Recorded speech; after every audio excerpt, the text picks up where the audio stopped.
Saudi Arabia is digging a pit about 1,300 feet wide for a project called the Cube. It's a giant box meant to hold a full indoor city, right in the middle of another city. It's designed to hold more people than some small towns and surround them with ever-changing digital worlds. What's hiding behind this futuristic design? Let's find out. Sure, a sci-fi Minecraft block in the middle of a historic city would definitely be a landmark, but for these architects, that is just a side quest. They actually want to create a full-scale metropolis inside a single structure. This cube, known as the Macabre, will be the center of a brand new downtown district in Riyadh. The scale alone makes it one of the most ambitious construction projects on Earth. The plan calls for a perfect cube that stands over 1,300 feet tall and is just as wide. To put that in perspective, you could fit around 20 Empire State Buildings inside this thing. Everything here is stacked like layers in a massive high-rise, so instead of crossing streets, you'd ride high-speed elevators between levels. Inside that box, the plan is to build a colossal hall in the center. Concept art shows the roof as a massive curved screen that can project almost anything, a blue ocean above you or a sky from another planet. If it works, walking in won't feel like entering a normal building. It might feel like stepping into a different dimension. In the middle of that big space, there's a plan for a spiral tower. It's supposed to be even taller than the Eiffel Tower and have hotels, restaurants, and movie theaters inside. If you manage to book a room there, don't expect to see regular streets out your window. Instead, you'll get a view right into a massive hall, showing whatever cool digital scene is playing at that time. Surrounding this core, the rest of the cube is organized into layers that function like neighborhoods. It's a mix of homes, workplaces, and visitor areas with museums, indoor parks, and huge shopping districts. It's also supposed to have its own internal transit system to move you around, so you never have to step outside. In theory, this single building could house around 400,000 people at the same time. Saudi Arabia isn't spending this kind of money just to collect cool drone shots. The country wants less of its future tied to oil, and more of it tied to visitors, tech companies, and big international events. New Murabba, the district around the cube, is supposed to turn Riyadh into a once-in-a-lifetime sightseeing destination. On paper, the cube works like a city-sized resort mashed together with a business district. If you live there, you sleep in the tower, work in the layers around it, and go out to parks, malls, and digital-themed worlds without ever stepping outside. For tourists, it's a giant, all-inclusive future city experience in a box. The timing is no accident. Riyadh is hosting the World Expo in 2030 and the World Cup in 2034. Millions of people will fly in with cameras in hand. If the cube is finished by then, it will instantly be on every influencer reel and every top 10 things you won't believe exist on Earth video. That's the kind of free marketing you can't buy later. This entire dream world comes with a price. The wider New Murabba project, with the cube as its centerpiece, carries an estimated cost of around $50 billion. That's the annual economy of a small country poured into one district.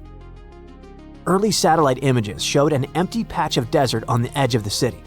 Later images from 2024 show a huge square crater exactly where the cube is supposed to stand. Crews have already ripped out around 353 million cubic feet of earth, enough to fill thousands of Olympic pools. Zoom in and you'll see rows of excavators chewing through the ground like a metal army. That means we're way past the "is this fake" phase. Construction is already underway. The real question now is much tougher. Can you actually turn this thing into a working vertical city in one of the hottest capitals on the planet on time without creating the world's most expensive cautionary tale? First, there's the desert problem. Riyadh sits in the middle of a desert where temperatures can be extreme. In summer, afternoon temperatures can sometimes go past 113 degrees Fahrenheit and stay there. Now, a giant sealed box sounds like a perfect way to trap heat, which is great if you want to cook vegetables, but not so great if you want a comfortable city. The architects get it, so they designed the shape to help with temperature control. Instead of a flat box, the cube is wrapped in overlapping triangular panels based on traditional Najdi patterns. These triangles break up the harsh desert sun and add more shaded surface. They also leave small gaps where air can move through. The basic idea is simple: block some sunlight to keep the inside cooler. Even with that clever shell, cooling a place like this is still a huge job. You're basically trying to air condition a small city that someone stacked upright. Every single degree outside, every sandstorm, every long summer day pushes the system harder and sends the energy bill even higher. Then there's the fake sky problem. In the concept art, the center hall looks like something out of a sci-fi game. The ceiling and parts of the walls turn into one giant curved screen, so you don't just walk into a decorated lobby. You walk into an ocean scene, or a fantasy city, or a Mars landscape that surrounds you on all sides. That kind of trick already exists in a smaller form. The Sphere in Las Vegas, for example, covers its interior with huge LED screens and throws people into moving digital worlds. The Cube wants to push that even further. Its dome would need a display that's many times larger and can give high-end results without overheating. All of this has to fit inside a very unusual building. A normal skyscraper is just a tall tower, and engineers know how to handle that. The Cube is more like a giant hollow block with a big empty space in the middle and whole neighborhoods stacked around it. It still has to stand up and hold the outer walls, plus the central tower and dome, while the inside somehow doesn't turn into a cramped maze. Then there's the people problem. On a busy day, you've got crowds moving around. In an emergency, you'll need to get them out fast. That's hard enough in a normal mall, let alone in a stacked mini city. While the Cube looks like something from another planet, the main idea isn't. There are other examples of architects trying to squeeze everything they can into a single building. In Chengdu, China, the New Century Global Center already seems like a dream come true for introverts. It's huge enough to feel like a mini city under one roof.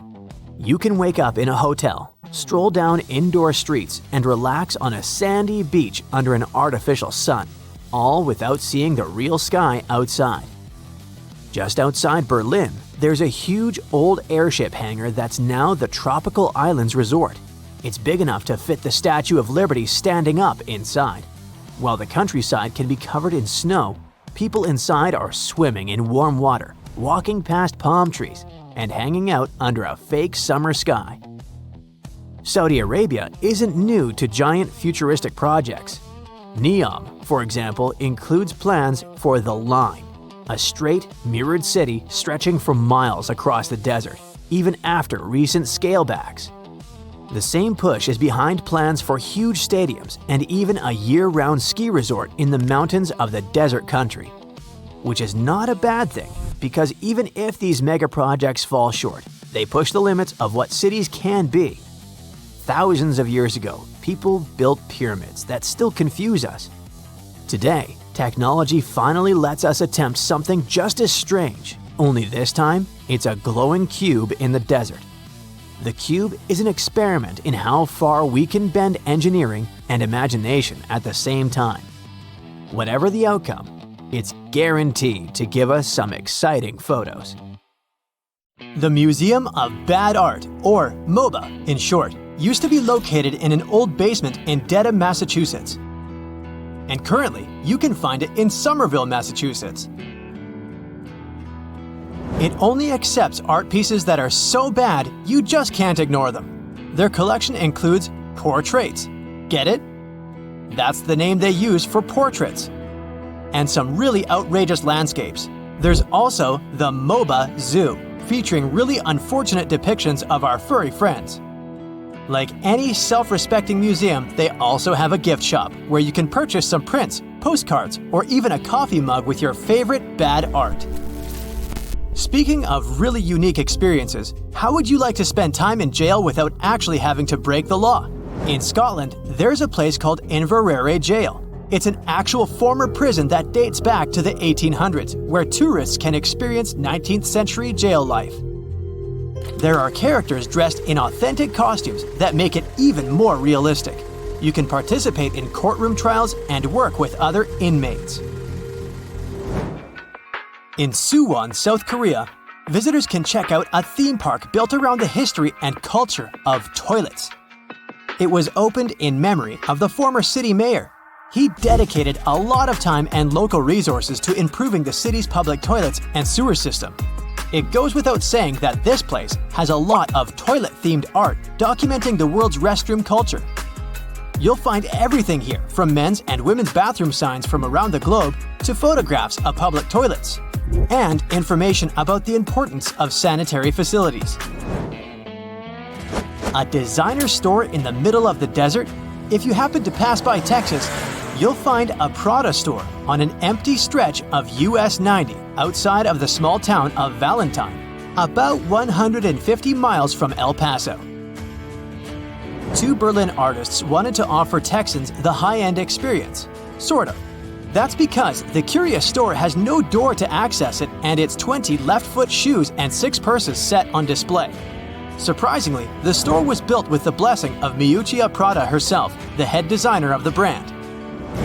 Can you imagine living in a city where you have your own beach access to a lagoon that leads directly into the sea? That might be possible in the near future, if you don't mind relocating to Sabah Al Ahmad Sea City in Kiran, Kuwait. This engineering masterpiece was inaugurated in 2016. Its canals form 120 miles of artificial shoreline. All those human-made islands were built by excavating large channels in the desert rather than using reclaimed land, as was done previously in similar conditions. Before visiting this museum, you have to take off the shoes you've been wearing and put on special slippers that won't damage the artwork, because it's everywhere. It's called the Electric Ladyland, and it's the world's first museum of fluorescent art.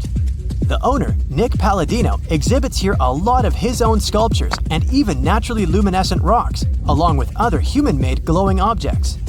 One portion of this art gallery features paintings that shift color under UV light. The soundtrack is awesome too. You'll hear a lot of the Beatles and Jimi Hendrix. Upside-down houses seem to be quite a tourist attraction. You can find them in many countries, such as Japan, Poland, Germany, and Austria. One of the best ones to visit is located in Malaysia. It's called Rumah Terbalik Upside Down House. It uses recycled wood and other natural materials to recreate a local atmosphere. It was opened back in 2012 and soon became a popular tourist attraction with its upside-down furniture and wacky household appliances. There's even an upside-down car parked in the garage. A spa-themed park located in Hakone, Japan, provides tourists with an interesting array of hot springs.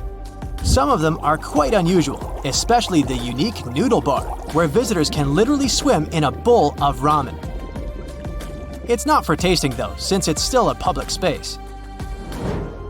The Dead Marsh in Namibia offers a cool experience which makes you think you're frozen in time. Since there's no water here and temperatures are really high, this sparse forest is made out of skeleton trees that haven't been alive for more than 600 years. Since there's little to no humidity, the remaining vegetation cannot fall apart, leaving behind this odd natural landscape. It even became the set for some sci-fi movies. Spoiler alert! But the paper house located north of Boston, Massachusetts is actually a house made completely out of paper, furniture and all. It was built by Ellis F. Stenman, the man behind the machine that makes paper clips. Back in the 1920s, he basically wanted a 2-room summer home for him and his family. It took him over 20 years to complete, since the house was made of about 100,000 newspapers. Just make sure you don't bring any lighters.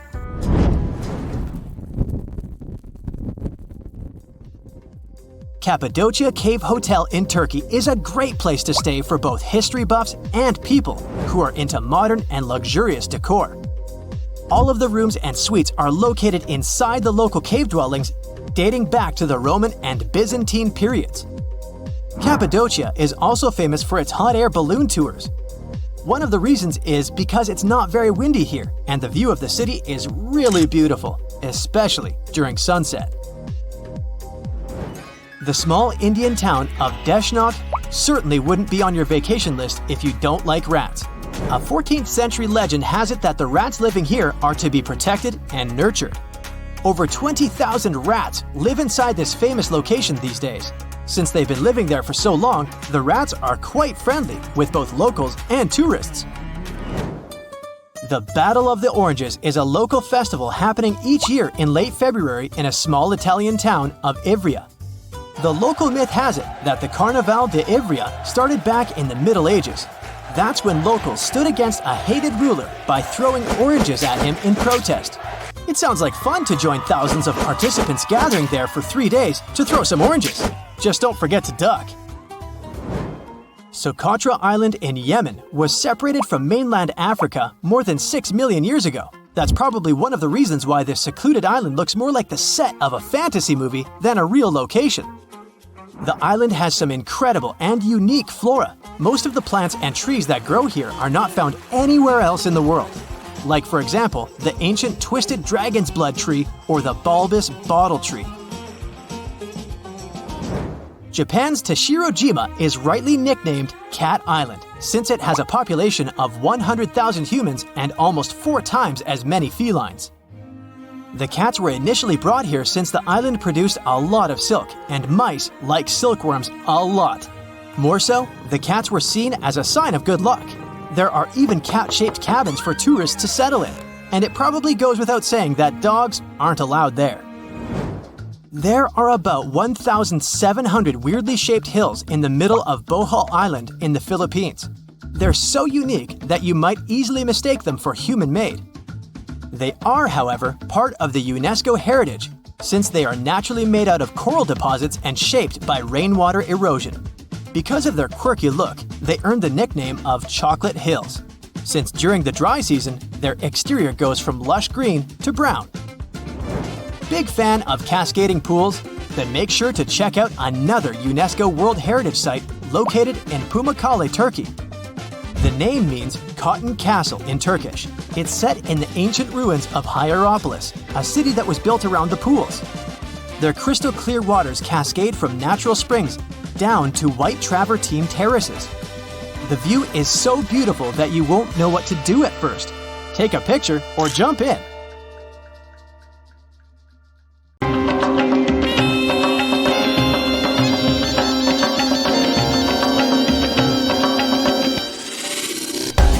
This is the Burj Khalifa. It's the tallest building in the world. It has 163 floors, and it's twice as tall as the Empire State Building, and 3 times taller than the Eiffel Tower. The total weight of the concrete for the building's foundation is 110,000 tons. That's like 2,200 Boeing 737s, or 50,000 SUVs, or 69,000 hippos. It took 22 million human hours to build. That means that if you were to build Burj Khalifa by yourself, it would take you about 2,500 years to do it.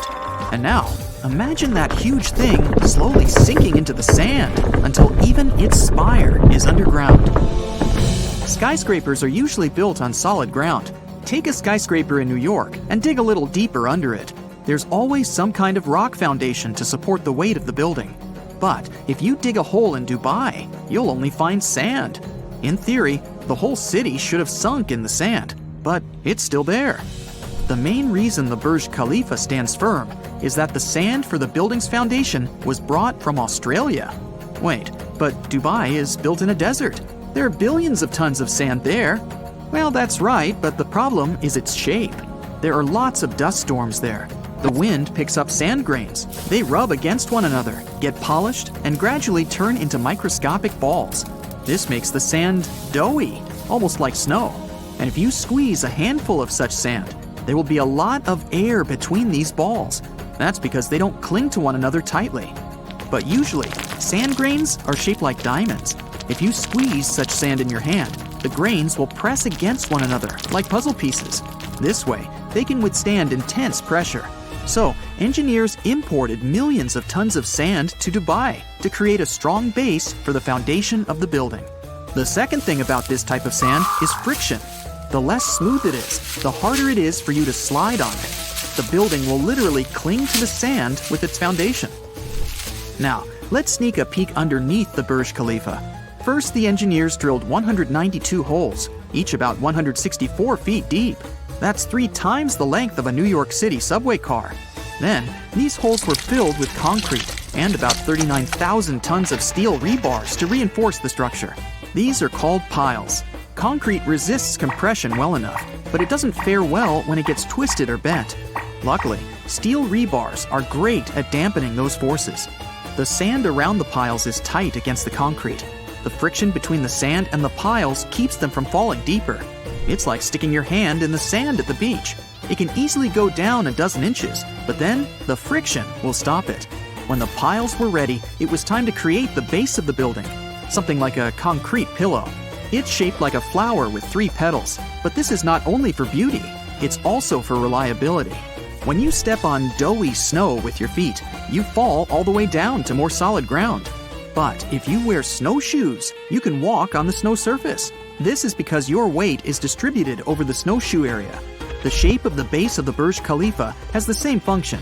It distributes the construction's weight evenly so that the building doesn't sink into the sand. When the base was ready, workers began constructing the building itself. Whoa, it really swings a bit. Don't worry, it's done on purpose so that the skyscraper doesn't collapse. If you make the construction too stiff and don't let it swing, at one point, a strong gust of wind can just break it at the very base, and it will fall. So all skyscrapers are made a bit flexible. When the wind blows, the skyscraper tilts a little. This puts a lot of force on one side of the building's foundation, but concrete tends to shrink slightly, which dampens that force.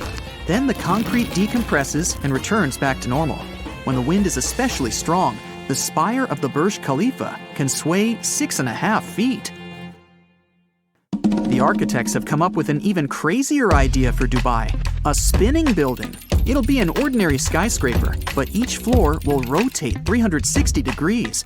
Engineers are planning to install a rigid rod inside the skyscraper. It'll hold the entire weight of the construction on itself. Then each floor of the building will be attached to that rod, and the inhabitants of each floor will be able to choose the direction and speed of rotation. So, building on sand is actually quite reliable and simple. It was much harder to build skyscrapers in Manhattan. There's hard rock that can support a skyscraper there, but it lies 10 stories deep underground. So, engineers came up with a solution. These are wells. First, a concrete ring is placed on the ground. Workers start digging a hole right underneath it. They remove soft soil, and the concrete ring begins to sink under its own weight. The builders then put another ring on top of it and continue digging. One by one, the rings go lower and lower. A small crane helps to lift the soil to the surface. It's essentially a vertical tunnel that leads to nowhere. When the well reaches the rock hidden underneath the soil, the builders climb back to the top. The well is then filled with concrete. It looks like a giant pile. A dozen of these powerful piles can support a large skyscraper. But it's much harder to create a building foundation in a seismically active zone. That means a place where earthquakes frequently happen. The method of protection against them is simple. Like with high winds, you need to make the building flexible. Let's look at the foundation of such a construction. Good old piles hold the enormous weight of the skyscraper, but the concrete pad of the building itself stands on huge springs. During an earthquake, the ground shakes and moves from side to side, but the springs dampen and compensate for the movement, so the building stays in place. Also, engineers surround buildings in earthquake zones with concrete circles underground. So, here's a skyscraper with its foundation. Here's one ring around it, and here's another. When an earthquake hits and the ground starts to shake, these rings dampen the force of the earthquake. And if around the rings it feels like strong waves, inside the perimeter, it's like a calm bay. Another option is to reinforce the building with steel beams. You may have seen these things on bridge piers, but in this case, there are small cylinders on each beam. Each cylinder is filled with oil and has a piston. When the building starts to swing during an earthquake, the piston starts to compress the oil in the cylinder. The oil turns the mechanical energy from the swinging into heat. This dampens the energy released by the earthquake. And sometimes, engineers have to construct a building in a place where there's a lot of water in the soil. If you drill a hole for a pile there and fill it with concrete, the water will wash out the cement or keep it from drying out. In such cases, you have to freeze that water. To do it, builders make a lot of small drill holes at the construction site. Then they put pipes into these holes and create a connected pipe system. There's a similar pipe system in your fridge. It's hidden under the inner paneling. Now, we pump some liquid nitrogen inside. The water gives off its heat to the liquid nitrogen and starts to freeze. Meanwhile, the workers have time to fill the pile holes with concrete. But water in its ice form takes up more space than in liquid form. So when the ice melts, the ground sags a little. So what if you want to build a city on water, like Venice? Then you'll need long piles. The builders of Venice used wooden ones.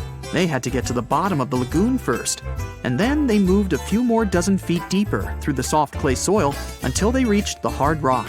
The builders drove such piles around the perimeter of the future building. And the construction itself was built in such a way that most of its weight rested on the outer walls. If you dive underwater in Venice, you'll see hundreds of thousands of such piles. The task is more difficult if you build a bridge. In addition to a solid foundation, you have to take into account thermal expansion. The rule is simple. When something gets hot, it expands, and when it cools, it shrinks. Look at railroads. There is a gap between each rail. The clatter of the wheels you hear when on a train is born exactly on these gaps. When the sun heats the rails in the summer, they extend. This creates tension inside the metal. Then the rail can bend sideways or even upward, like a worm. But if engineers have provided such gaps, the metal will expand and fill that space. A bridge is exactly the same as a huge rail, and in hot weather, it can expand too. So engineers leave gaps there on purpose. You can see them on the surface of the bridge.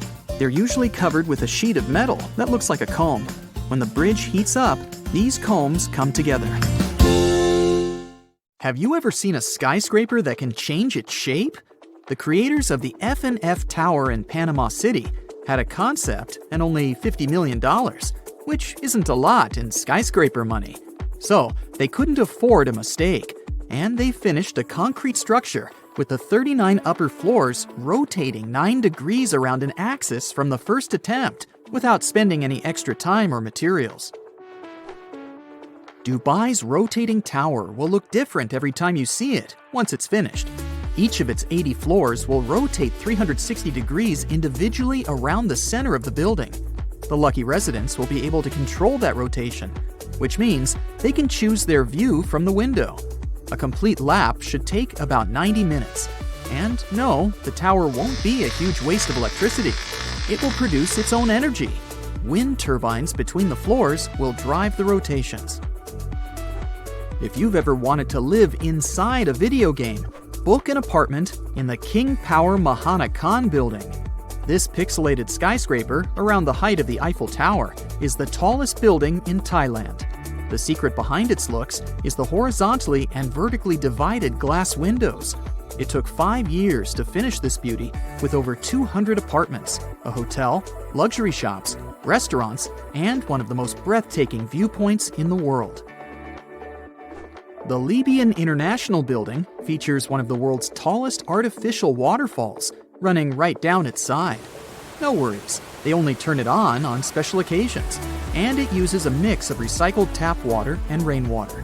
When it started running for the first time, the non-informed locals even reported a huge water leak.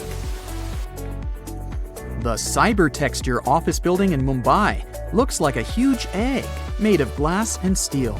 It was actually inspired by a vessel that, like our planet, has its own ecosystem. To bring down the heat levels inside, the architects chose the ideal orientation and added sun shading and an underground cooling system. The Marina Bay Sands in Singapore seems like a Stonehenge look-alike, but its architect claims that he was inspired by a house of cards. The horizontal one is balanced on the 3 vertical ones. They are 3 55-story hotels with restaurants, nightclubs, gardens, shops, museums, and movie theaters. The horizontal card is an infinity swimming pool with the best view of the city for up to 4,000 visitors. The pool hangs at the height of the 57th floor, and it feels like nothing is holding it. The dancing house definitely stands out among the more traditional architecture in Prague. The nickname for the house is Fred and Ginger. The stone tower symbolizes the famous dancer Fred Astaire, and the glass tower, his partner, Ginger Rogers. There's even imaginary hair on top of Fred's tower. 99 concrete panels support the dancing shape, all of them of different dimensions. Umeda Sky Building, twice the height of Big Ben, consists of 2 towers of glass and steel to the north of Osaka Station. The floating garden observatory connects the towers on top. Although the building is in a huge city, the skywalk is so high in the clouds that the only thing you'll hear up there is the wind. If you're scared of heights, you can visit an urban garden, a theater, an art museum, or one of the many offices closer to the ground inside the building. Architect Octavio Mendoza owns probably the largest piece of pottery in the world. If you're ever in Colombia, ask the locals for directions to the Flintstone House. Yes, they call it that for a reason. The official name is Casa Terracotta, and the architect only used clay to build it. He let it bake and harden in the sun, which transformed the pliable material into solid ceramic. Every curve of the building is designed after the surrounding hills. All the furniture inside is also made of clay. Mendoza is determined to work on the casa for the rest of his life. Artists Dennis Sullivan and Francis Conklin have been saving money for 15 years, carving smaller wooden dogs to create their dream project. The Dog Bark Park Inn in Cottonwood is a 12-foot beagle that stands proud in the Idaho prairie. There is a bedroom and a living area in its body, and an extra bedroom in the head. Have you ever wondered what it's like to be inside a huge carpet? Me neither, but checking out the Azerbaijan National Carpet Museum is definitely worth it anyway. It shows the history of this important local craft in every detail. Austrian architect Franz Jans designed the construction, and it took 6 years to finish it. The Basket Building in Ohio looks exactly like a real shopping basket, except it's 160 times larger. It even has 2 attached handles. The building served as the headquarters of Longaberger Basket Company, then was sold to become a luxury hotel. A giant whale? An airship? Can you guess what's inside this building in Graz, Austria? 2 British architects won the Europe-wide competition to design this art museum. The biomorphic construction has around 1,000 acrylic glass elements on its skin. During the night, it can send light signals and messages to people on the other side of the river. It takes in daylight from the north through nozzles on its top. The needle is a viewing platform. The Half House in Toronto, Canada, was built in the late 19th century and was one of 6 identical houses standing next to each other. When developers came to this area, the owners of all the other houses agreed to move, and this one wouldn't go.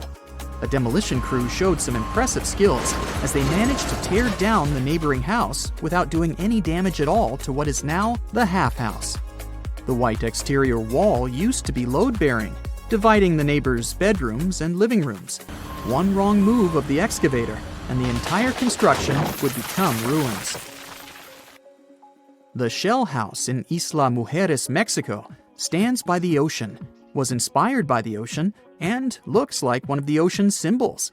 The house is shell-shaped and covered with shells from nearby beaches. Architect Eduardo Ocampo designed this beauty as he wanted to have a one-of-a-kind house for his brother to come and visit more often. Now it's up for rent for vacationers. The Bubble Palace, not far away from Cannes in France, was designed by a Hungarian architect and purchased by Pierre Cardin. In case you have a couple of spare million, you can buy this interesting property. You'll get 10-bedroom suites decorated by contemporary artists, gardens, water ponds, a swimming pool, and a 500-seat outdoor auditorium with an awesome view of the Bay of Cannes as a bonus. Can you find one house standing straight here? I know, I also failed. All the cubes in the Cube House in Rotterdam are tilted 45 degrees at their side. The idea here was to make the most of the space. Dutch architect Piet Blom designed the houses in the late 70s to look like an abstract forest. Each triangular roof represents a treetop. The houses stand at 3 floors tall, with an entrance on the ground floor, an open kitchen, and a living room on the first floor, as well as a bathroom with 2 bedrooms on the top floor. The Boot in Tasman, New Zealand is a hotel that looks like it comes straight out of a children's book. It even has legit shoelaces. There's a spiral staircase, cozy fireplace, kitchenette, and a bedroom with a balcony. If you ever find yourself in Mitchell, South Dakota, be sure not to miss out on their key tourist attraction, the Corn Palace. The locals have always been so proud of prairie gold that they first built a palace out of corn back in 1892 to prove to the rest of the world how fertile their lands are. What you can see now is the rebuilt version. Every year, they put new corn in 13 shades to form new beautiful murals. It's one of the most famous Instagrammable spots in the world. There are pictures of people leaning on it or pretending to support it so it doesn't fall. There are even images of it looking like an intricate ice cream scoop. Of course, I'm talking about the Leaning Tower of Pisa, a famous Italian landmark. It always looks as if it's seconds away from toppling over. Located in the Italian city of Pisa, which would make sense, this construction is better known for its precarious posture rather than its history or purpose. Back in 1178, when the construction of the tower was still underway, people realized that the building was starting to lean over, and that was even before they had reached the 3rd floor. They first blamed the architect, whose left leg was shorter than his right by 2 inches and had a built-in lean. But no, I just made that up. They soon figured out that this was happening because of the soft soil beneath the tower. It soon became obvious that starting construction on top of soil made of clay, fine sand, and shells wasn't a promising idea. Centuries went by. Soon, people understood that the 180-foot-tall tower wasn't merely leaning, it was falling in slow-mo, and at an alarming rate of 0.08 of an inch per year. Now that may not sound like a lot, but multiply that by hundreds of years and, well, you can just look at the pictures. These days, the Leaning Tower is more than 16 feet off its perpendicular axis. It's not toppling over, only because its center of gravity continues to fall within the base of the structure. Plus, it's constantly monitored by local authorities. Now, since I've already got you excited for your next trip to Italy, you should know that the Leaning Tower of Pisa isn't the only crooked building in the country. About 2 hours away from Pisa, up north in the city of Bologna, there's not one but 2 leaning constructions, Le Due Torri, which sounds better than the 2 towers. Now these towers were each named for the families that funded their construction, the Azianelli family and the Garasenda family. Because of its tilt, the Garasenda Tower is no longer open for visitors. The Azianelli Tower, however, can still offer tourists a wonderful view of the city. That is, if you manage to finish climbing almost 500 steps. It does come with a catch for students, though. Italians have a local superstition saying those who climb the tower up to the top will never be able to finish their studies. Well, that's certainly a disincentive. Now, Londoners have their own tilted tower, but it's probably not the one you may think about. Yup, it's the famous Big Ben or Elizabeth Tower. That's its official name, by the way. Big Ben is just the bell. Luckily, it's not leaning to one side as fast as other more impressively crooked buildings. It's currently tilting at a rate of 0.3 inches per year. This whole tilting thing is happening mostly because of several infrastructure projects, like the expansion of the London Underground or the construction of parking lots near this historic building. Locals are not that concerned, though. If the latest data is correct, it'll take Elizabeth Tower about 4,000 years to catch up with its Italian counterpart, the Tower of Pisa. Anyway, there's a strangely shaped building in Poland as well. It's called the Little Crooked House. You can find it in Sopot, Poland. Its construction was finished in 2004. This building looks like it just jumped out of a fairy tale. And no wonder. The architects behind this project claimed they had been inspired by books illustrated by Jan Schanzer. This project has a lot of striking details. For example, warped walls, sandstone frame windows, and stone decorations. The building also features curved tinted glass windows and a concave roof. As a popular tourist attraction in Poland, the Little Crooked House currently has a lot of shops, offices, and restaurants. Now, you don't have to travel all the way to Europe to check out tilting buildings. The Millennium Tower, located in the city of San Francisco, is leaning, sinking, and sliding. Either they've signed the building up for dance classes, or there's something wrong with it, don't you think? The biggest issue with the Millennium Tower apparently has to do with the 60 to 90 foot long friction piles that support it. They appear to have been driven into the sandy upper soil rather than the bedrock, which is 200 feet further down. Since the building is placed on land that can soon become too mushy, the solution might be to anchor the construction down to the bedrock. The current plan is to add a bunch of piles to help reduce the weight of the building's foundation. Surprisingly, in 2017, the inspection carried out by the local authorities confirmed that the building was still within safety requirements. There was some damage to the foundation and electrical system, though. But not all leaning structures are tilted as a result of an engineering mistake. The Capitol Gate Tower in Abu Dhabi, for example, is a 520-foot-tall skyscraper that leans almost 18 degrees to the west. It even made it to the Guinness World Records in 2010 as the world's furthest leaning human-made tower. The engineering effort spent on it is impressive, to say the least. The angle of the tower is evened out by the world's first pre-cambered core.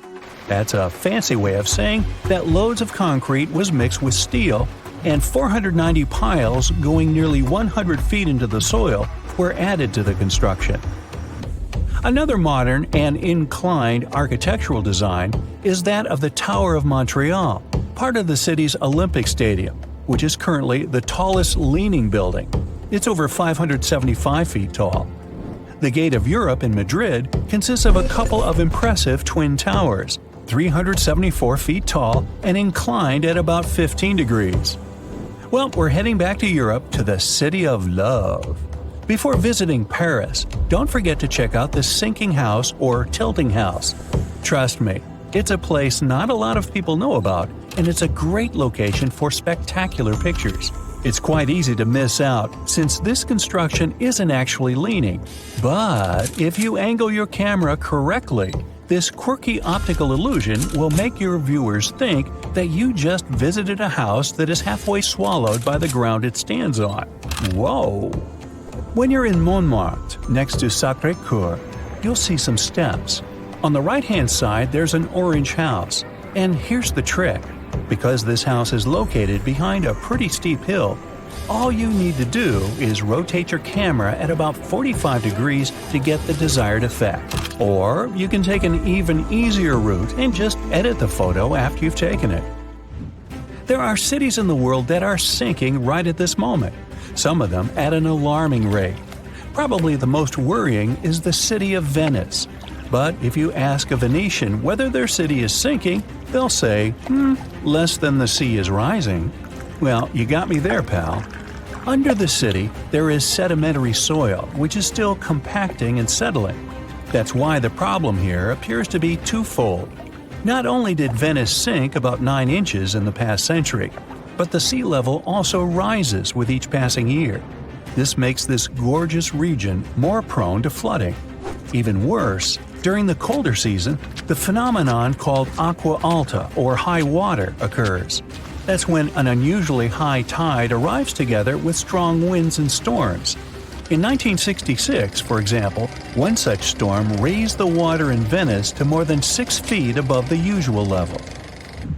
One of the fastest sinking cities in the world is Jakarta, the capital of Indonesia, which is also one of the world's most populated locations. The process has been happening for decades, and if the current data is correct, over 95% of North Jakarta will be flooded by 2050.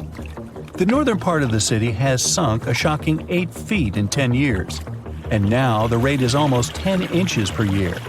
Jakarta is also sliding, in some locations at a rate of almost 6 inches each year. The rest of the city is sinking and sliding too, but at least it happens at a more moderate rate compared to other locations in the world. The main reason for this alarming process is the fact that there isn't a big enough water supply for the huge population of the city, over 10 million people as of 2020.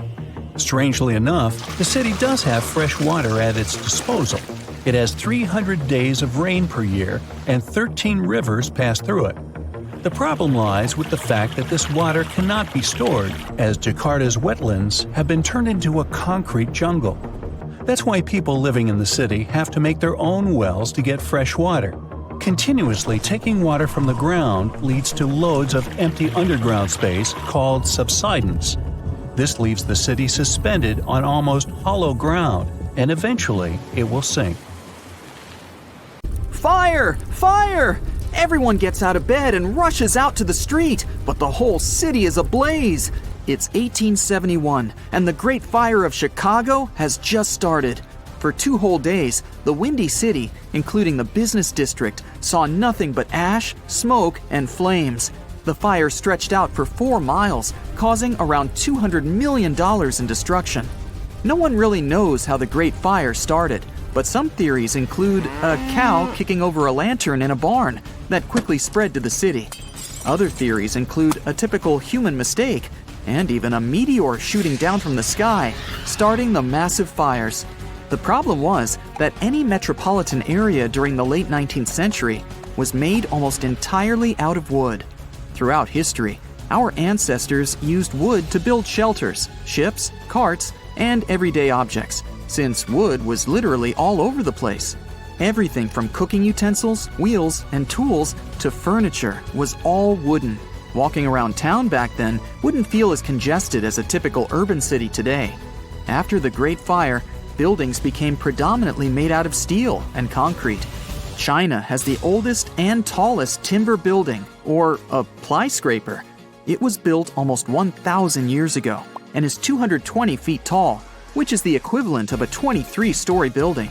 It's still standing today after being restored a bunch of times. It survived around 7 major earthquakes. But just because a structure like this is still standing tall today, it doesn't mean we can go around building wooden skyscrapers out of nowhere. A lot of tall wooden structures exist today in Europe and the US, even though they were built after the steel and concrete rise. But they're just between 8 to 13 stories high, not enough to be labeled as skyscrapers. Japan plans to build a wooden skyscraper more than 1,100 feet tall, dubbed as the W350 project. They're scheduled to complete it by 2041 and turn modern cities into wooden wonderlands. The building will be made of 90% processed wood and 10% steel, and it won't be made out of regular wood. They'll use cross-laminated timber, or CLT, which is many sheets of wood glued and stuck together, creating a large plank that is even tougher than steel. But wooden structures are vulnerable to fire. Back at the time of the Great Fire of Chicago, they didn't have fireproof coatings that could be applied on the beams. Even steel structures have such coatings. And the beams of today won't be like the ones in the past.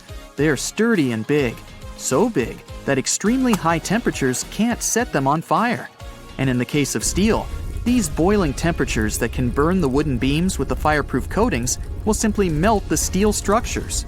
So either way, the problem of fire is unavoidable, and the aftermath is still the same, be it wood or steel. Every tall building sways with powerful wind. Wooden skyscrapers are no exception, and might be in more critical danger than their steel counterpart. But some engineers designed a way to avoid this problem by constructing the wooden building out of diamond and triangle shapes. A triangle by nature can have a secured base better than a rectangle. So by creating a triangle base, which would be the bottom third of the building, a wooden skyscraper can resist external forces like the wind. Plus, with such large real estate in the bottom, there would be enough place to build additional housing units or shops near the ground. Building a wooden skyscraper won't necessarily be on site. Engineers and architects will create the planning and blueprints on computers to guarantee the best possible design and structure to ensure aesthetic appearance and sturdiness. Workers can build the standardized models at a nearby factory and transport the prefabricated structures to the site. This system will save more time and have quality control from the ground up. In a concrete building, the cement has to be poured into empty beams and shapes that have to dry in days or weeks.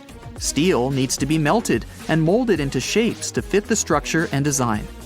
In the factories, the cross-laminated timber can be cut automatically and supervised by people to make sure nothing goes wrong. This will eventually save costs by not having that many construction workers. And when it's time for building, all they have to do is bring the structure in pieces, put them together, and raise it up. It won't be as messy as a regular construction site and won't take too much time. Only fixing the electrical planning, plumbing, and other internal operations will need a lot of on-site work. Then, a team for the finishing touch will come and do some last-minute brush-ups to make sure everything functions properly. And then, voila! You've got yourself a wooden skyscraper. Wood, in general, is more flexible and lighter than concrete and steel. A wooden skyscraper would withstand an earthquake better than a concrete building and would be less likely to collapse. And since wood is a natural insulator, residents can save on heating and cooling costs. Steel and concrete don't grow on trees, but wood does. And don't worry, it won't even make a dent as far as deforestation. People use less than 1% of the world's woods. Engineers and architects will have special timber farms grown for the purpose of construction. But if the world decided to turn to wood for the buildings of tomorrow, then mass deforestation would lead to extreme disasters in our forests. According to some researchers, replacing steel with wood could impact around 40% of forests annually. That still won't compensate for the new wood grown each year. Having wooden buildings around will help with carbon benefits. It requires less energy to produce than steel and concrete. According to some studies, a large building made of wood will have a much smaller carbon footprint than one made of steel and concrete, which amount to around 16% of global emissions. And since wood is lighter than steel, it'll save on fuel costs and require less to transport it, which will reduce emissions even more. Something like this will take decades to plan out and execute if people really wanted to make the switch. When people started switching to steel buildings, everyone started to notice its benefits. In the long run, wood rots and absorbs and releases moisture, which can compromise a structure.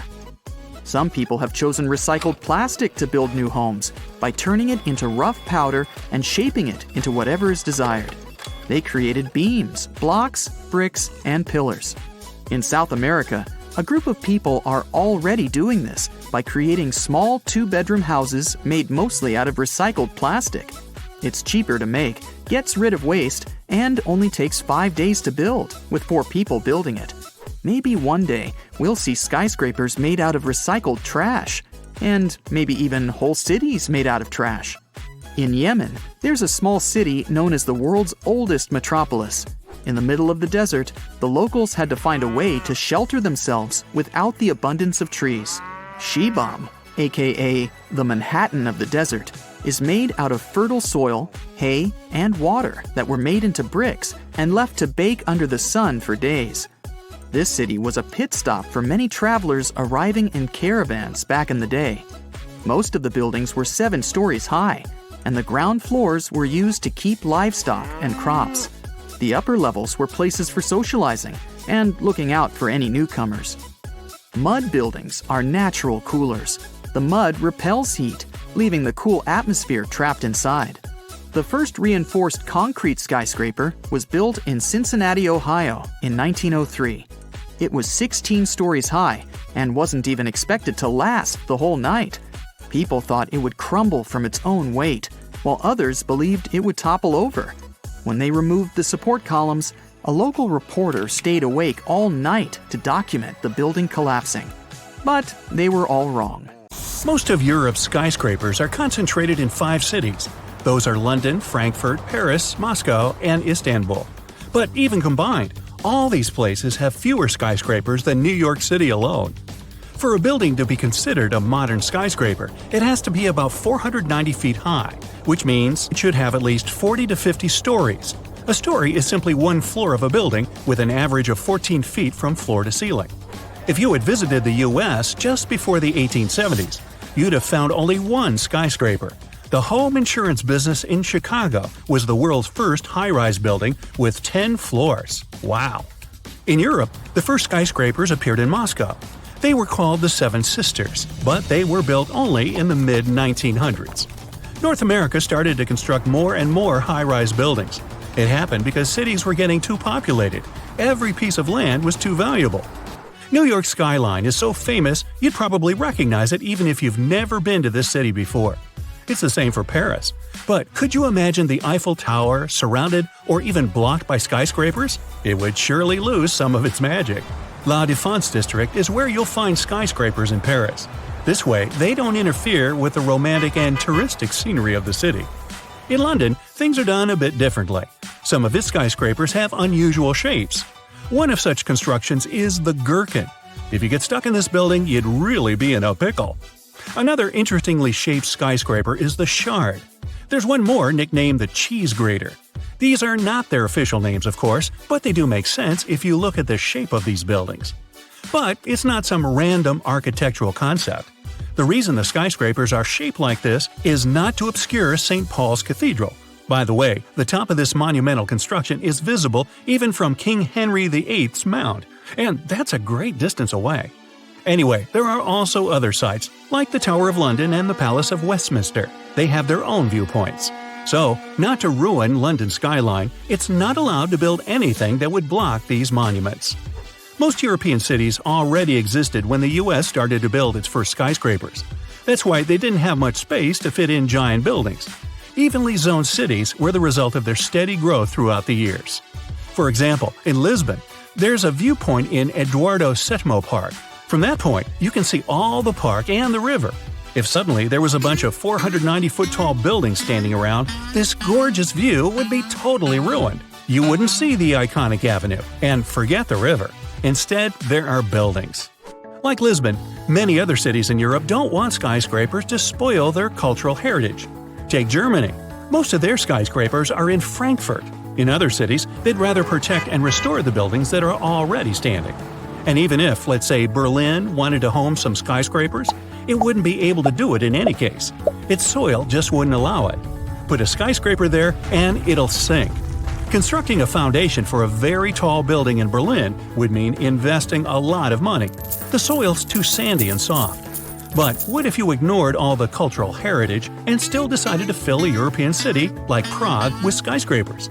First, you'd have to demolish a lot of what already exists there.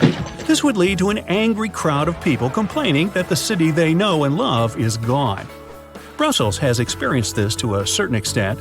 There's even a term for this phenomenon: Brusselization. Simply put, it means not caring where you place new high-rise buildings. Here is fine. Oh, sprout one over there too. Hey, we could call them Brussels sprouts. Or not. But in most cases, city authorities don't want new constructions to change the historical appearance of the place. Some large European cities might even follow France's example and choose a separate district, a place just for skyscrapers. The Burj Khalifa, which is more than 2,700 feet high, is the tallest building in the world. It wasn't an easy feat to construct it. The skyscraper took 6 years to build, and folks say it was worth the effort. The construction is so tall, you can see it from 60 miles away on a clear day. The tallest building in Europe is only half that size. The Lachta Center in St. Petersburg is a bit more than 1,500 feet tall. Well, the question is, if skyscrapers are so tall, why don't they get knocked over by wind? Their structure, from the very foundation to the highest point of the building, is the answer. Take the Burj Khalifa, please. The soil where the skyscraper is built isn't ideal. So, beneath the 110,000-ton concrete foundation of this massive construction, there are 192 piles driven to a depth of more than 160 feet. Thanks to the friction between the concrete and soil, these piles don't move at all, creating a solid foundation. But most skyscrapers are built on bedrock because it barely shifts. Their frames are made of steel. If you looked at a skyscraper without its external structure, all you'd see would be a bunch of steel beams. The taller the building, the more the winds affect it. Taming them is one of the biggest challenges skyscrapers have to tackle. Imagine you're on one of the top floors of a skyscraper. Suddenly, a strong gust of wind hits the building. the entire construction starts wobbling, and you can feel it even inside. You might even get knocked over if you don't grab onto something. To avoid such a situation, most skyscrapers have a pendulum-like structure inside. It absorbs some of the wind's force. This thing is called a tuned mass damper. The mechanism acts as a counterweight. When the skyscraper gets hit by the wind, it's the tuned mass damper that moves instead of the building. Some high-rise constructions don't need this pendulum. The Shard, for example, deals with the wind with the help of its tapered shape, and Shanghai Tower uses its 120-degree twist. Both skyscrapers have incredibly smart structures. That's why they don't get too wobbly when the wind hits them. The Shard doesn't have a tuned mass damper whatsoever, and the one in Shanghai Tower only serves as a tourist attraction. Before a building's design is finalized, it normally undergoes a wind tunnel test. A model city is built and tested with this new super tall addition. When the experts turn the wind on, it simulates real-life conditions. Let's say the model skyscraper breaks under the wind's pressure during the test. Then the chances are it's going to tumble over in real life, too. Winds up there can be so strong that things like wind turbines have become a thing. The Bahrain World Center has 3 of them right in the middle of the building. But there are some others. Strata SE1, for example, has wind turbines at the top. There's a phenomenon called the downdraft effect. It's accelerated winds near the skyscraper. When a powerful gust of wind hits a high-rise building, it gets pushed upward around the sides of the construction and down toward the street.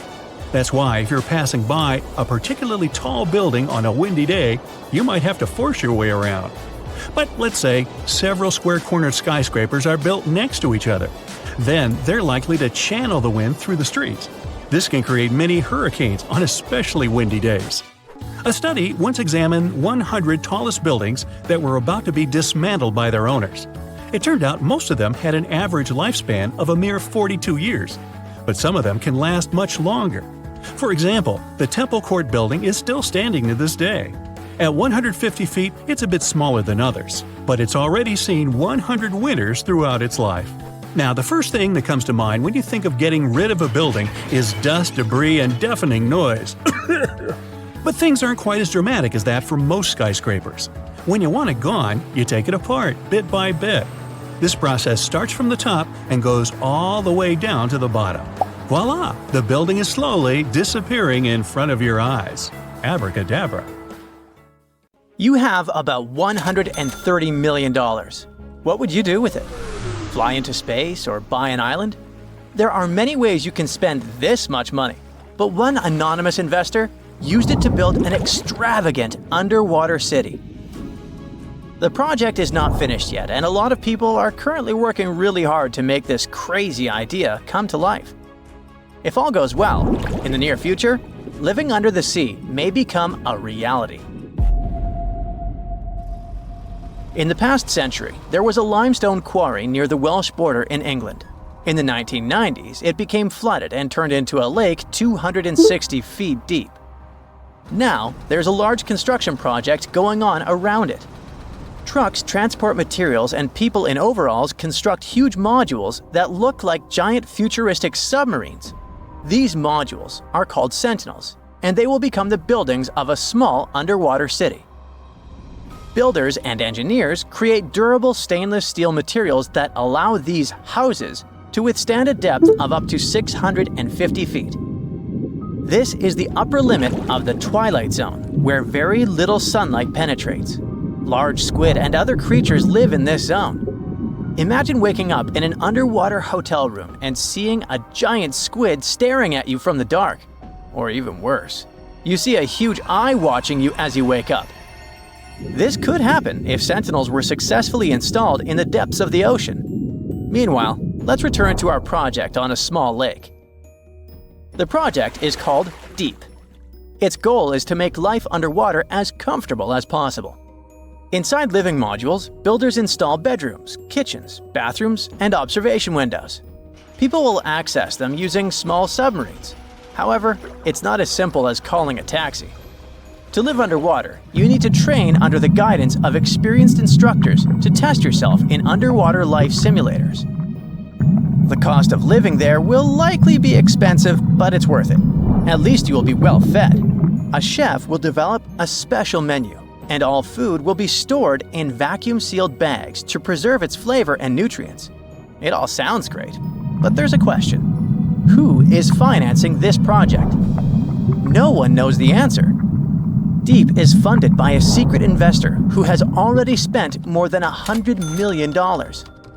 Interestingly, this is not the first attempt to create an underwater dwelling.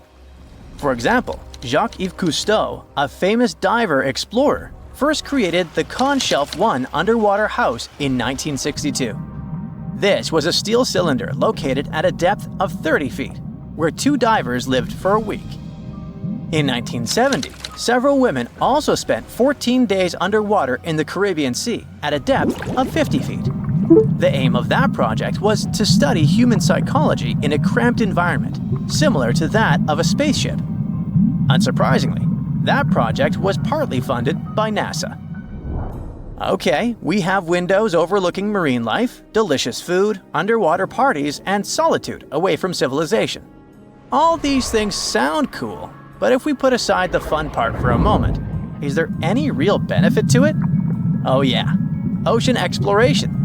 Many marine biologists believe that the best way to explore the ocean is from within. Diving doesn't help much since divers are limited by time and body needs. They can stay underwater for only about an hour and a half at a time. Underwater cities could allow us to live underwater for months. But the most important thing is long-term observation of marine life in its natural habitat. In the mid-1990s, a group of researchers wanted to study the development and nutrition of corals. They brought them to the lab for testing and found out that corals reacted differently to tests in artificial environments than in the ocean. Their behavior in a laboratory setting was different from their behavior in the wild. Underwater cities could also provide work for archaeologists who study the remains of ships that have sunk throughout history. Plus, such cities could help protect us from future disasters. In the event of a catastrophe like an earthquake, tsunami, or volcanic eruption, scientists and engineers could build water-based shelters like the Sub-Biosphere 2 project to provide refuge for people. These circular structures could sink into the ocean and give shelter for up to 50 or 100 people, allowing them to wait out the disaster from a safe distance. Underwater cities could be an excellent solution to overpopulation, but there are some downsides.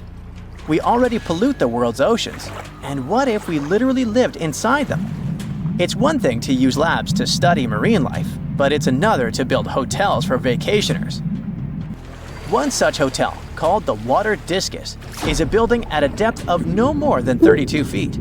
It will have 21 rooms and a restaurant with coral reef views. While the conditions seem comfortable, some experts worry that staying there for long periods could be harmful because of the lack of sunlight.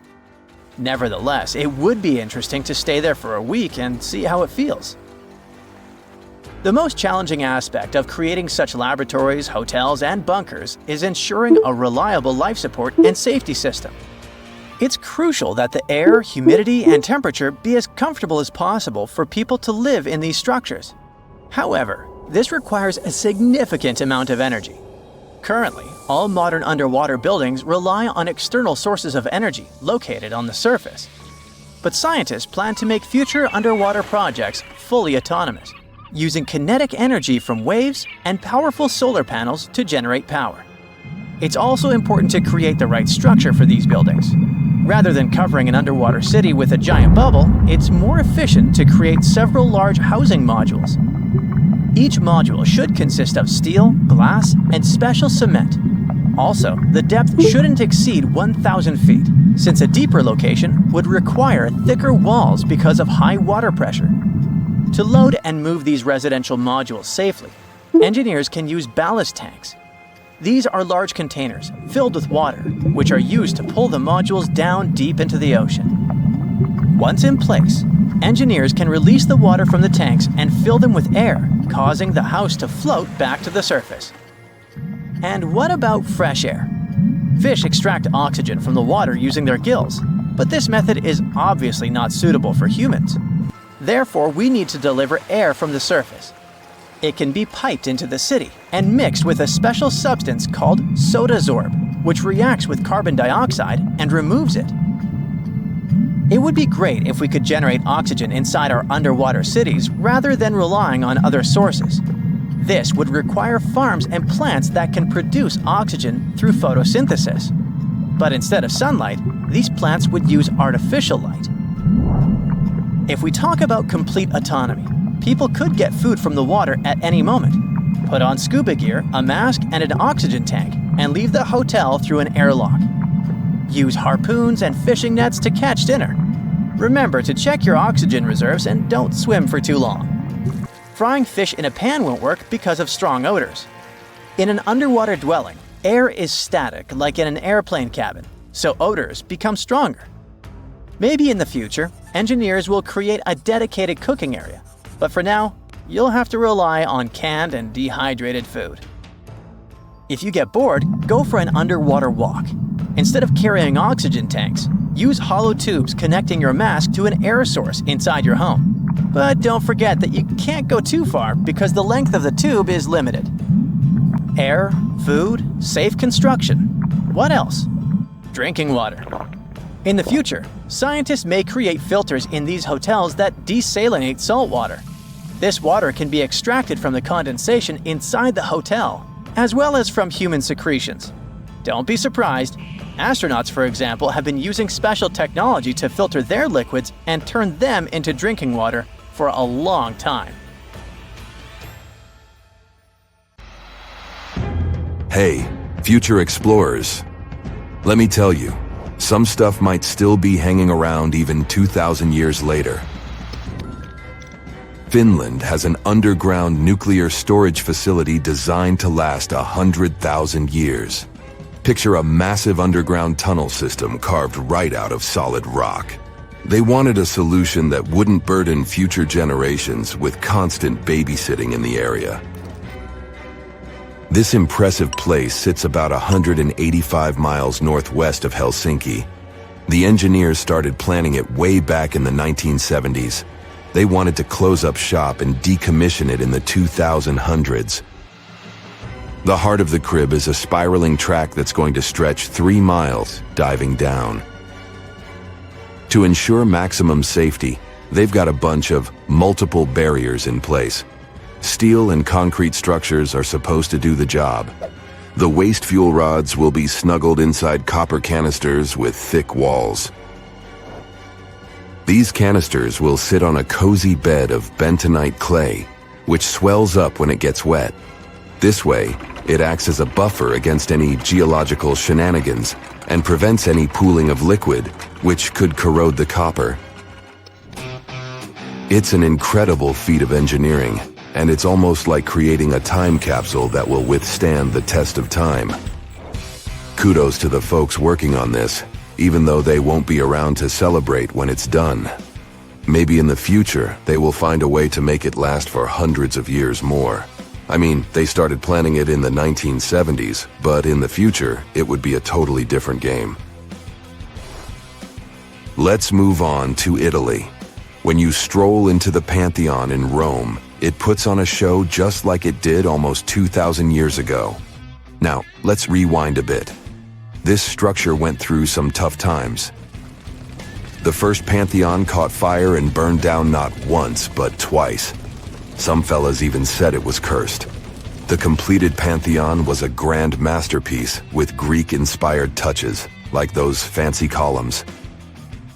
But the real jaw-dropper was its gigantic dome, the largest unsupported concrete dome on the planet. Now, the Pantheon's original purpose remains a mystery. Some say it was a Roman worshipping spot, while others think it was where the emperor got his hotline to the deities. The massive eye on top, known as the oculus, lets in sunbeams and rain. Marble from all over the Mediterranean made it look snazzy, but the Roman concrete made the magic happen. Then we've got the impressive Hoover Dam in the USA, an architectural masterpiece. Experts designed it to harness hydroelectricity and prevent water from going where it shouldn't. This dam is built like a fortress. Steel, concrete, and a lot of TLC keep it strong. Let's jet off to New Delhi and check out the Akshardham Temple, even though it's very young compared to the other structures I've mentioned. It was completed in 2005. It already has the characteristics of a building that can stand for a long time. During the construction, numerous ancient and modern innovations were used to ensure its endurability. Next on our list of the world's most future-proof buildings is the St. Louis Arch, which rises high over Missouri. Also known as the Gateway Arch, it is the tallest human-made monument in the USA. The Great Wall of China. While it's not a single building, the Great Wall of China is an ancient marvel that has survived for centuries. Some sections of the wall were reconstructed in modern times, but they still carry historical and cultural significance. Those bricks might look a little crumbly, but hey, they're still standing strong. Then we have the former Byzantine church, now known as Hagia Sophia from Istanbul. It still looks glorious, and it's 1,500 years old. It's been through many things, like earthquakes. Architects designed Hagia Sophia in an impressively short period. After the Ottoman conquest of Constantinople in 1453, Mehmed II converted it into a mosque. He added some new stuff, like a minaret and a chandelier. Hagia Sophia is a unique architectural marvel. Its main dome is 105 feet tall and flanked by two semi-domes on both sides. In terms of its floor plan, the building is nearly square, but from the interior perspective, it appears rectangular because of the extension of the roof by large semi-domes. The interior has 3 aisles separated by columns, with galleries above and substantial marble piers rising at both ends to support the dome. These columns are constructed of the finest marble, carefully chosen for their color and variety, while the lower walls are adorned with marble slabs. On the outside, there are windows above the galleries and around the base of the dome. When the sun's shining, it kinda tricks your eyes into thinking the dome is floating, because these windows hide the support structures. We couldn't have put together a list of the world's sturdiest buildings without mentioning perhaps the most famously enduring of them all: the Pyramids of Giza. They were completed around 2540 BCE. They've got the whole package: superior materials, genius engineering, and a design that puts all other structures to shame. The ancient Egyptians were all about building for eternity. They believed that the afterlife would last forever, so they made sure their tombs would too. The Egyptians threw in extra walls and other stuff just to be safe, even if they didn't fully understand the laws of physics. Now, let's shift our gaze to our time. Can today's skyscrapers beat the pyramids in the longevity game? The Burj Khalifa in Dubai is the world's tallest building. It boasts impressive engineering and architecture. Its reinforced concrete and steel structure, along with its iconic design, might help it withstand the test of time. Sure, skyscrapers are super tall and fancy, but they're not as sturdy as the pyramids. Modern skyscrapers need to deal with crazy winds, lightning strikes, and earthquakes too. Experts haven't agreed on this yet. Some say that if we take good care of them, they can last. But others think they'll eventually be torn down or abandoned. The verdict? Only time will tell. Alexander Rose and his team are up to something jaw-dropping. They're creating a 10,000-year clock in the Texan desert. But before we get into the nitty-gritty, let's take a trip to Japan. There, they have this fantastic tradition of rebuilding the Jingu Shrine with wood and thatch every 20 years for more than 13 centuries. It's to preserve the structures and pass on the craftsmanship to the next generation. But let's not stop there. Ancient artifacts and buildings from various cultures have survived the test of time, and each one has something to teach us. The Clock Project takes inspiration from these long-lasting wonders and aims to encourage us to think about our long-term future. Building a clock to last 10,000 years is no easy feat. The team must consider materials, location, and past examples of long-lasting structures. For instance, some of history's unique treasures survived simply because they were lost and found later. Going underground is another way to protect artifacts. Subterranean environments shield items from the elements and keep temperatures stable. But there's one pesky problem: water. It's always trying to sneak its way in. Materials matter big time when it comes to longevity.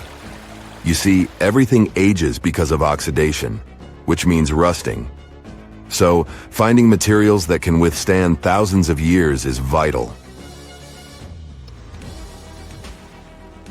How long buildings can really last depends on the building's personality and purpose. Take those fancy office buildings, for instance. They're all about short-term commitment, designed to last only 30 to 50 years. Just like with any relationship, it takes effort to make something last longer. Regular checkups, maintenance, and repairs are the key to keeping the spark alive. Hey, if you think Stonehenge is one of the oldest stone monuments ever, well, let me introduce you to Göbekli Tepe. Buckle up, we gotta travel to Turkey to meet this really old guy. Yeah, he's too old to travel. Jokes aside, Göbekli Tepe, an archaeological site located in southeastern Turkey that dates back to the Neolithic period, around 10,000 BCE. It's considered to be one of the oldest and most significant archaeological discoveries in recent times. The site consists of a series of circular and rectangular structures made of stone pillars. Yeah, it does look like its younger brother Stonehenge. Some of those pillars are decorated with intricate carvings of animals and other symbols. Now, you maybe wonder, hey, why on earth did they make such a fascinating building? What was its purpose? Sorry, I got no answer for that. The purpose of the site is still unknown, but it is believed to have been a ceremonial center for the ancient people who lived in the area. The discovery of Göbekli Tepe has challenged long-held beliefs about the development of human civilization, as it suggests that complex societies may have emerged much earlier than previously thought. Okay, pack your stuff, our travel's just started. Next destination, Masada. It's an ancient fortress located in Israel on a plateau overlooking the Dead Sea. Hey, look at that view, spectacular, huh? It was built by King Herod the Great in the 1st century BCE, and it was very smartly built. Within the fortress, there were various facilities such as storehouses, barracks, a palace, and a set of cisterns capable of holding approximately 40,000 cubic meters of rainwater. People living there believed that the collected runoff from a single day's rainfall could provide sustenance for over 1,000 individuals for a period of 2 to 3 years. Access to the fortress was limited to 3 steep and winding paths leading up to fortified gates. Still, at one point, the fortress was occupied by people who had fled Jerusalem after the city was captured by the Romans. They held out against the invaders for several months, but eventually they were defeated. But these guys didn't surrender. The story of Masada has become a symbol of resistance and bravery. Today, Masada is a popular tourist attraction and a UNESCO World Heritage Site. The next flight is going to be short. We're popping over to Egypt to see the Karnak Temple Complex. It's a vast ancient Egyptian temple complex located in the city of Luxor, Egypt. It was built over a period of 2,000 years and covers an area of more than 200 acres. The complex is dedicated to the worship of the deity Amun-Ra. Wait a minute, that should be Amun-Ra, and it was one of the most important religious centers in ancient Egypt. The Karnak Temple consists of several temples, chapels, and other buildings, including the Great Temple of Amun, the Temple of Khonsu, and the Temple of Ptah. Ptah! The Great Temple of Amun is the largest and most impressive temple in the complex, with massive columns, statues, and other decorations. One of the most famous features of the Karnak Temple complex is the Avenue of Sphinxes, which is a long avenue lined with Sphinx statues that leads from the entrance of the complex to the Great Temple of Amun. Another notable feature is the Hypostyle Hall, which is a massive hall with 134 columns that are over 70 feet high. The Karnak Temple complex is a popular tourist attraction and a UNESCO World Heritage Site. It's considered one of the most important archaeological sites in Egypt and provides a fascinating glimpse into the religion and culture of ancient Egypt. Hey, we can't hop on the next flight and leave Egypt until we see the Pyramid of Djoser. It has another name, by the way. It's also known as the Step Pyramid. This ancient Egyptian site is located in Saqqara. It was built during the 27th century BCE for the pharaoh Djoser by his architect Imhotep, who is considered one of the most important figures in Egyptian history. People believe this pyramid is the first monumental structure built entirely of stone and is an important example of early Egyptian architecture. The pyramid originally stood at 203 feet tall and was surrounded by a complex of buildings and courtyards. It was constructed in 6 layers, each smaller than the one below it, giving it the distinctive step-like appearance. The pyramid was used as a burial place for Pharaoh Djoser and was surrounded by a vast necropolis that contained the tombs of many other important officials. The Grateful Dead? The Pyramid of Djoser has several renovations and additions over the centuries, including the addition of a limestone casing that covered the original step structure. However, much of the pyramid was destroyed over time, and today only the central core remains. Despite this, it remains an important archaeological site and a popular tourist attraction in Egypt. Alrighty, we're ready to move on. There's one more pretty recent discovery we gotta see today. The Tower of Jericho was only discovered during excavations in the 1950s and 60s. It's an ancient stone tower located in the city of Jericho in the West Bank. Just like Göbekli Tepe, this one is believed to be one of the oldest stone structures in the world, dating back to approximately 8000 BCE. The tower stands at over 28 feet tall. It's made up of 2 main sections, an inner tower and an outer tower, which are connected by a series of stairs. The purpose of the Tower of Jericho is not entirely clear, but it is believed to have served as a defensive structure or a watchtower. It may have also had religious significance, as it was located near a sacred spring. The Tower of Jericho is a significant archaeological site and has provided valuable insights into the early history of human civilization. It's open to visitors and is a popular destination for tourists interested in ancient history. Now, this ancient site even got attention from Netflix, and they made a movie where the action takes place in Mohenjo-Daro. This site was a major center of the Indus Valley civilization in present-day Pakistan. Mohenjo-Daro was one of the largest cities of the ancient world, with a population estimated to have been around 40,000 in its peak. Trust me, that must have been a crazy megalopolis back then. The city was notable for its advanced urban planning, with sophisticated drainage and sanitation systems, and its impressive architecture, including the Great Bath and the Granary. Mohenjo-Daro was abandoned around 1900 BCE, and its ruins were only rediscovered in the 1920s. Today, it is a UNESCO World Heritage Site and an important archaeological site for the study of ancient South Asian civilization. We're heading to a teeny-tiny country that has quite an impressive history. Welcome to Malta. The Tsigantia Temples are a Neolithic site located on the Mediterranean island of Gozo. They're probably one of the oldest freestanding structures in the world, dating back to around 3600 to 3200 BCE. The temples consist of 2 megalithic structures, each with multiple rooms and altars. The name Tsigantia means giant tower in Maltese, as people believe that only giants could have built such massive structures. The temples are believed to have been used for religious purposes and are considered to be an important example of prehistoric architecture. They were added to the UNESCO World Heritage List in 1980. Well, you must be pretty tired, but there's one more place we gotta visit today. Our plane is already landing in Armenia, and we're here to see the Temple of Garni. Look, this one is well preserved. This temple dates back to the 1st century CE. It was built by King Tiridates I as a dedication to the sun deity Mir.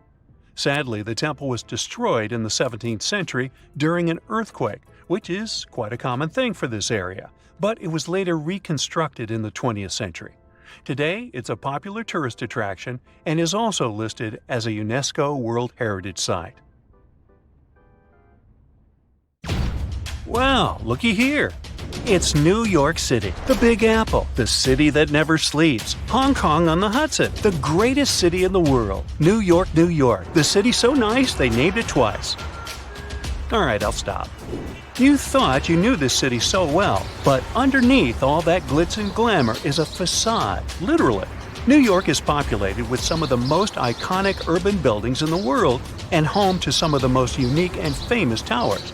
Who would have known that New York was a front for fake buildings? And the cool thing is that there are plenty to search for. Okay, I'm adding that to my bucket list. So the question is, why do they put these fake buildings all over New York? The city is one of the most vibrant places in the world and requires many infrastructures to keep the city in motion. That means having many industrial structures and buildings in every major district. New York is charming for the design and the buildings. Imagine having industrial structures right next to your favorite pizza parlor or hot dog stand. The designers thought ahead and decided to disguise those industrial infrastructures as fake buildings. They blend with the city so well that they don't stand out. They look like your good old apartment or housing unit with a front door, real-life windows, and even charming balconies where people would hang out. The only thing is that there's nothing behind the facade and no one is allowed inside. So, where in the world can you find these fake buildings? For starters, one of the most popular fake buildings is in Brooklyn. At 58 Joralemon Street, you can find a very typical neighborhood. But between the buildings stands a brick building with a slightly deeper shade than the rest. It has bright open windows that blend in with the rest of the buildings in the neighborhood, except that they're blacked out. At first glance, you might not think of it as anything, but if you pay close attention, the building looks like a glitch from a video game. It was built in 1847, way before New York was considered glamorous. Originally, it was meant to be a regular building, but in 1908, they converted it into a fake building. Don't think you can just try to break in. Even if you could, it's pointless, because it's part of a ventilation fan for the subway. It also serves as an emergency exit for some of the surrounding buildings. Actually, throughout New York, many fake buildings exist to disguise the subway vents for the smoke to escape. All the way to 415 Bruckner Boulevard, the Bronx, this townhouse was designed by the Switzer Group, which is an interior architect company. It's not as charming as the one at 58 Joralemon Street, but it serves a similar purpose: to hide an electric substation for New York's utility company. The city needs these substations to reduce the high-voltage electricity to a lower voltage so it can be distributed locally. Having a building like this popping out of the middle of your neighborhood isn't exactly the smartest way to attract people to the Bronx. That's why the fake townhouse facade is the perfect camouflage. Now, some of these fake buildings don't really hit the mark and stick out like a sore thumb. The people of Manhattan describe the Mulberry Square infrastructure as a complete clunker. After plenty of redesigns and back to the drawing board meetings, the result is still not pretty. The locals compare it to a concrete box. They created windows without glass, which doesn't allow the building to blend in with the rest of the neighborhood. But it beats a typical subway ventilation plant either way. There are just so many places to visit and cross off your bucket list. But if you live in China, you can literally stay in the country and visit many iconic cities around the world. The replica cities began when the Chinese economy started booming in the early 90s. They wanted the lifestyle of the rich and famous without wanting to leave their country. They can be comfortable eating their local food and get the feeling of being abroad. The Chinese province of Guangdong has an identical copy of the historical Australian alpine village Hallstatt. The real Hallstatt is centuries old and one of the most charming places to discover. The local people of Hallstatt also had no idea that their home was being built in China. Some people thought that this was controversial, probably because it cost around $940 million to build it. Paris is undoubtedly one of the most charming cities you could ever visit. Its rich history and vibrant culture are enough to catch the first plane to go there. For residents of Tianducheng, that's something they can do anytime they want. The city is also known as Sky City and has a replica of the Eiffel Tower that looks eerily like the iconic one in Paris and built buildings to match the city's visual charm. One of the main things that will break the charm is the farmland surrounding the city. There's barely anyone there, and the streets are always empty, very un-Paris-like. Still, you can find some nice fountains and statues scattered along the streets to give it some spirit. There's laundry hung everywhere, even on the trees. The picturesque fountains are dry and many apartments are empty. Only a few stores are open for business. Even though this looks like a fake city, it's quite real. Some people live here because it's more affordable than other places. 2 hours away from this town is another version of Paris's Pont Alexandre III and a carbon copy of London's Tower Bridge, but with 4 towers instead of 2. Hey, such a bargain! You can also visit the closest thing to Italy, but this time you can go shopping. Florentia Village is an outlet mall that offers an array of shops to lose yourself. The good thing is that this was built by an Italian developer to capture the essence of an Italian village. It has fountains, canals, and mosaics for proper aesthetics. It began in 2011 and has more than 200 shops with many Italian brands and British, US, and Chinese brands as well. The place is so popular that it gets between 10,000 and 25,000 visitors per day. China also has other replica towns that put you in a mini Manhattan called the Yujiapu Financial District. The developer's goal was to make this place the financial center of the world. It was complete with the right landmarks, like the Rockefeller and Lincoln Centers, but the project was halted in 2019, leaving it mainly empty. You can find a typical English town with cobbled streets, Victorian homes, and restaurants that make Thames Town. This place was meant to recreate a European lifestyle fantasy without leaving Shanghai. China also has a Dutch town that has some elements of Amsterdam with windmills and famous canals. They even decided to copy some of the landmarks, like the Netherlands Maritime Museum. Here's a bonus story of Lebanon's thinnest building built out of a dispute. It's the story of 2 brothers who both inherited unequal plots of land. One of the brothers happened to get a very thin plot of land and couldn't help but be jealous of his brother's nice plot of land. He wasn't pleased. Both of the lands overlooked the Mediterranean Sea in a lively neighborhood of Beirut. So it's no wonder that both brothers couldn't agree on how they should develop their lands. It was obvious that the brother with the most land could build a proper building. The other brother had to improvise. He decided to obstruct his brother's property by constructing a thin building enough to only fit 14 feet at its widest and 2 feet at its most narrow. It was constructed in 1954, and the locals of the area know it as the Grudge. The crazy thing is that the place was once habitable with many visitors enjoying their stay. It's not easy to live there, but it's part of living the experience. The building is still standing, but is empty.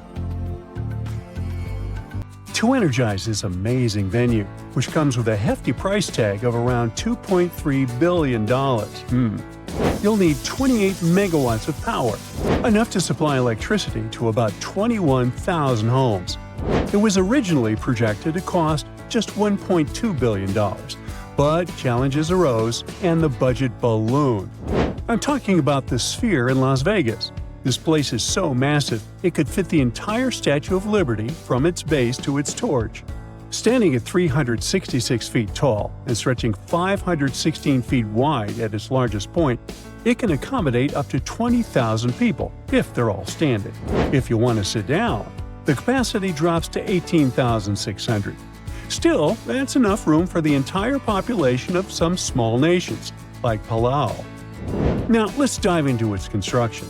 To kick things off, you need land, and the sands provided the site. They dug out 110,000 cubic yards of dirt and rock to get things rolling. Just to put that into perspective, a cubic yard of loose, dry topsoil weighs around 2,100 pounds. If it's wet, that weight can shoot up to about 3,000 pounds. In total, they excavated the weight equivalent of 3,500 adult male megalodons. If we're talking dry soil, of course. The external sphere is 30% taller than the inner dome. Building the dome's roof took 3,000 tons of steel, which included 32 hefty trusses, each weighing 100 tons. Altogether, the dome weighs around 13,000 tons and covers a surface area of 220,000 square feet. When the construction team reached the halfway mark with the dome trusses, they had to shift the crane to the southern end of the site to finish the remaining trusses. That move alone took 2 days. It's no surprise considering the crane used is the fourth largest crawler crane in the world. Transporting it from Belgium was hard. First, it was shipped to California. Then, 120 tractor-trailers took it to Las Vegas. Another 18 days were needed to set it up using a secondary crane. The Gateway Arch is an impressive 630-foot monument situated in St. Louis, Missouri, with a base that matches its height. It's just as wide as it is tall. Made of stainless steel, this cool curved arch is not only the tallest of its kind, but also the tallest building in Missouri. Some say it's even the tallest human-made structure in the Western Hemisphere. It was built to celebrate the westward expansion of the U.S. and is officially dedicated to the American people. You'll find it in Gateway Arch National Park, which, fun fact, is actually the smallest national park in the U.S. It doesn't even feature a natural area. The arch was designed by a Finnish-American architect who won the design competition for design concept in the 40s. However, it took some time for construction to begin. The whole building process started in 1963 and was wrapped up in 1965. It cost the U.S. Treasury around $13 million. You may say, hey, it's nothing compared to the sphere you mentioned previously.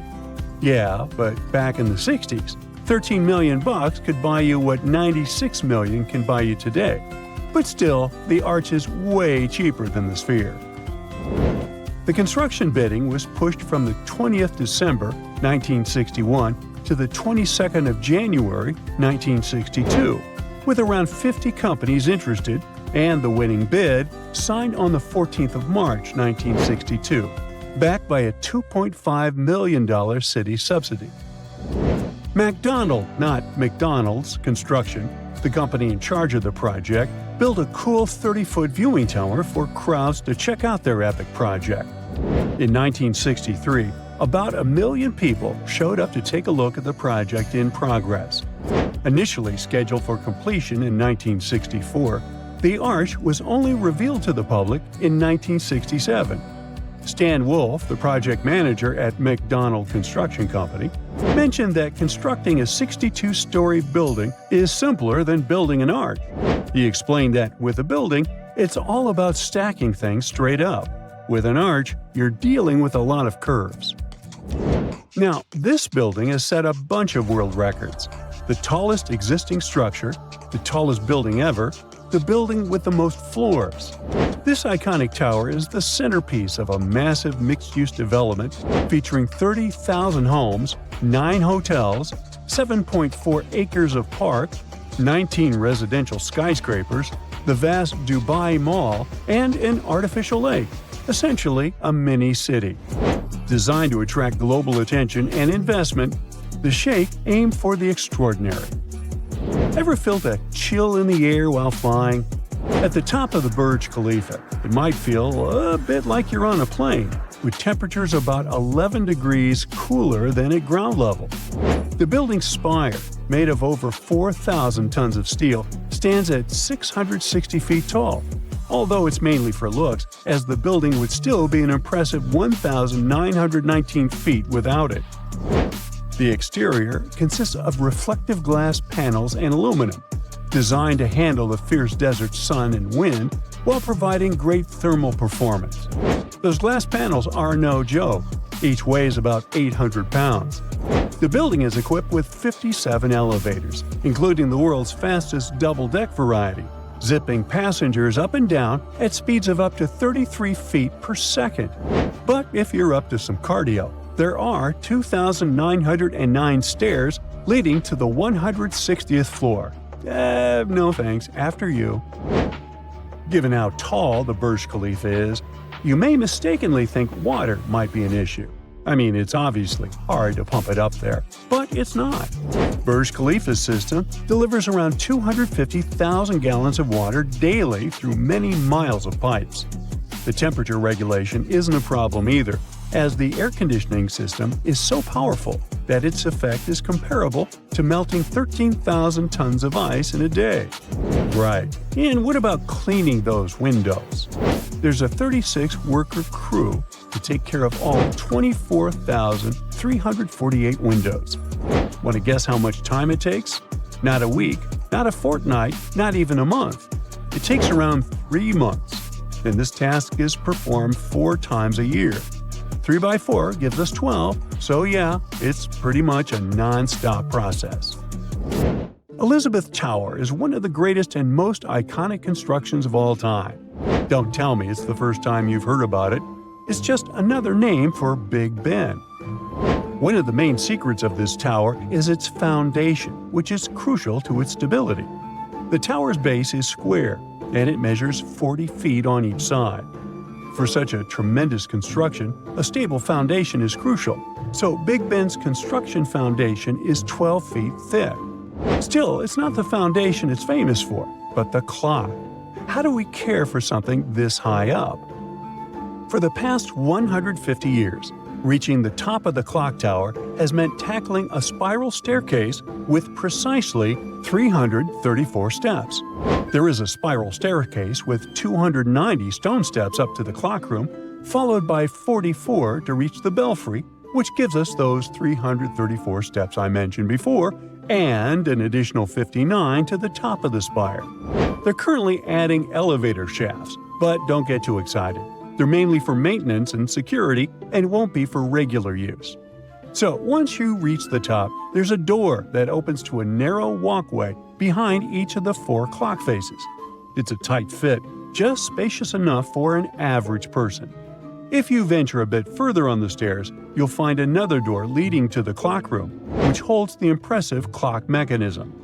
Now, the clock mechanism is an engineering wonder all on its own, featuring a clever system of weights, gears, and a pendulum that keeps time. The pendulum, measuring 14 feet, plays a vital role in ensuring the clock's precision. As they say, England swings like the pendulum do. Shenzhen, China. At first sight, it doesn't look like a perfect place to build one of the fanciest and tallest buildings in the world, but a company from China decided to take a chance. They had visions of building Golden Finance 117, a unique, mighty skyscraper with plenty of things super rich people could enjoy. At that time, no one knew it would turn into one of the tallest ghost scrapers in the world, meaning it would be a skyscraper with no life, events, or people inside. The one that no one would even talk about anymore. The world has impressive tall skyscrapers. The first one was built in 1885 in Chicago. And the tallest one today is in Dubai. Then there's one in Shanghai, another one in Mecca, and Shenzhen. Golden Finance 117 was supposed to be the 5th tallest skyscraper ever built. The construction was started 13 years ago, and at first, it all looked very promising. In 2015, the building reached its full height, 1,955 feet. But then, something mysterious happened. People deserted the skyscraper shortly after it was almost done, and the whole project has remained unfinished to this day. The company got the idea in 2008. During that period, plenty of cities across China were trying to build something impressive to get their place on the world stage. Golden Finance 117 was supposed to be a commercial and residential tower for very rich people. Italian and French-style interior design, a polo club, extensive gardens. The skyscraper was supposed to have a 3-story diamond-shaped atrium at the top, with a swimming pool, sky bar, and a restaurant. And don't forget about the highest observation deck in the world, a paradise for those who could afford it. Imagine living at the top of such a skyscraper. Golden Finance 117 was expected to be habitable up to its highest point. This mixed-use skyscraper was supposed to rise 128 floors above the ground. There was a plan to turn 117 of them into commercial space and hotel, and 11 more floors were expected to be for operational and mechanical services. The building's ratio of height to width was 9.5 to 1. When you have such a high and thin tower, you have to be careful with such forces as strong winds. But the skyscraper was designed to resist all this. No wonder, with a perimeter frame of mega braces, huge tapering columns, and transfer trusses. On the surface, it all looked well, an excellent design and unique construction. But before the company started pre-sales, authorities needed to inspect and sign off on the final product. This is a process all new developers need to go through if they want to get and keep their spot on the property market. The country wants only established and reliable companies to keep the quality levels high. Back in the day, the company that was building the skyscraper was a new player in the Chinese market, so they had to finance their project all by themselves. They couldn't start recouping their investment until each of their buildings was finished. In other words, it was tricky ever since the beginning. But they were focused on the result. If they managed to finish the entire project with no major issues, the reward would be amazing. So they started in August 2008. China survived the global financial crisis that also happened in 2008, but it still affected the market. That brought lots of pressure on the company, which is why they stopped building the skyscraper in January 2010. Things got better in 2011. That's when the company decided to continue their work, finish the tower, and get ready to sell it because the market was growing once again. But considering all the rules on the property market, the company was in a very vulnerable situation. Things were getting more and more complicated. In 2015, there was a new crisis, this time affecting the stock market. The series of unfortunate events kept happening on and off until everyone stopped talking about the entire project. One more issue was the location. The skyscraper was being built on what used to be industrial land, and in the area, there weren't many wealthy people who could afford to live in such a building. The company probably hoped for people to relocate there once they finished the construction, which never happened. China generally has the biggest number of tall buildings in the whole world. There are 1,400 skyscrapers in the country. The US takes second place with more than 800 high-rise buildings. Then there's Japan with over 250 skyscrapers. 2018 was the year when China built more skyscrapers than any other country in the world. 88 new buildings with a height of 656 feet or more appeared there. But because of multiple unforeseen events, Golden Finance 117 never got its chance to shine. Now it's just a ghost place everyone stopped talking about in 2018. Now, this wasn't the only case when a building remained unfinished for a long period of time. A new airport in Berlin, Germany was meant to open in June 2012. It wasn't the first project like this to miss the deadline, but it was one of the most memorable. The airport was about to open, but right before it did, inspectors found around 120,000 defects all over the place. For example, some automatic doors didn't open. There were fire safety issues. Authorities also noticed sagging roofs. About 106,000 miles of cable were wired in the wrong way, which means they couldn't turn on some lights or turn off others. Experts were trying to solve these problems for 9 years. The airport was built to handle 27 million passengers a year. In 2019, over 45 million travelers passed through the two other overburdened airports in Berlin. These airports are now set to close and merge with the new one, which has started expanding. The original budget for the whole project was more than $8.2 billion, but it's likely to increase in the next few years. The idea occurred back in 1990, and it took 6 years just to find the right spot to build the airport. The official construction didn't start for another decade. The original code for this airport also needed to be changed since it was already in use by an airport in India. But if you design an airport in the early 2000s, will it even be compatible with the travel habits and technology in 2020 and beyond? Also, there isn't enough space for all the planes that are supposed to be there. And still, since 2020, the airport has been open and growing bigger. Meanwhile, a tower in Krakow, Poland, got the nickname Skeleton. It stood proud and tall, but its unfinished carcass indeed looked like a skeleton. At 300 feet, it's one of the tallest buildings in Krakow. The project started in 1975, but stopped because of some difficulties in the country that occurred at that time. The tower remained abandoned for a long time and changed owners several times. It was often wrapped in advertising billboards. Luckily, it didn't remain unfinished. In 2016, the latest reconstruction process started. The main goal was to turn the skyscraper into a modern office building. It's completed now. The tower consists of 5 office buildings, together with the main one in the center. Architects found inspiration in styles from the 1920s and 30s. There's a terrace at the top. In the future, a museum of the history of the building might appear in the skyscraper. And here's one more ghost tower, this time in Bangkok, Thailand. From the outside, you'd say it's just another part of Bangkok's skyline. The skyscraper is around 75% completed. But once you take a closer look, you'll see there are plenty of interior structures missing. It was supposed to be a luxury building, but right now it's just another abandoned skyscraper. It's surrounded by a fence and doesn't look safe. The walls are covered with graffiti and there's no electricity.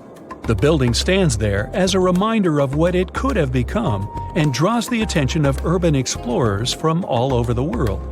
The construction process stopped when the crisis started, and now only occasional adventurists visit the site to enjoy the magnificent view of the city and the river. Well, this eerie Lake Huron discovery may be that it possibly contains the remnants of an entire civilization. Whoa, wait, sounds like Atlantis, right? Well, not exactly. But if there really had been an ancient underwater civilization here, it must have been a pretty advanced one. Around 10,000 years ago, 2 sharp glassy flakes broke off a stone tool and landed on the ground unnoticed. They stayed buried there for thousands of years, until 2013. Then scientists pulled up a small chunk of mud, about the size of a milk carton, from the bottom of Lake Huron, 100 feet underwater. Inside the mud, they found those same 2 flakes made of obsidian, a shiny black volcanic glass that forms when lava cools quickly. After careful testing, they realized these flakes came from Central Oregon, which is quite a distance, about 2,500 miles away.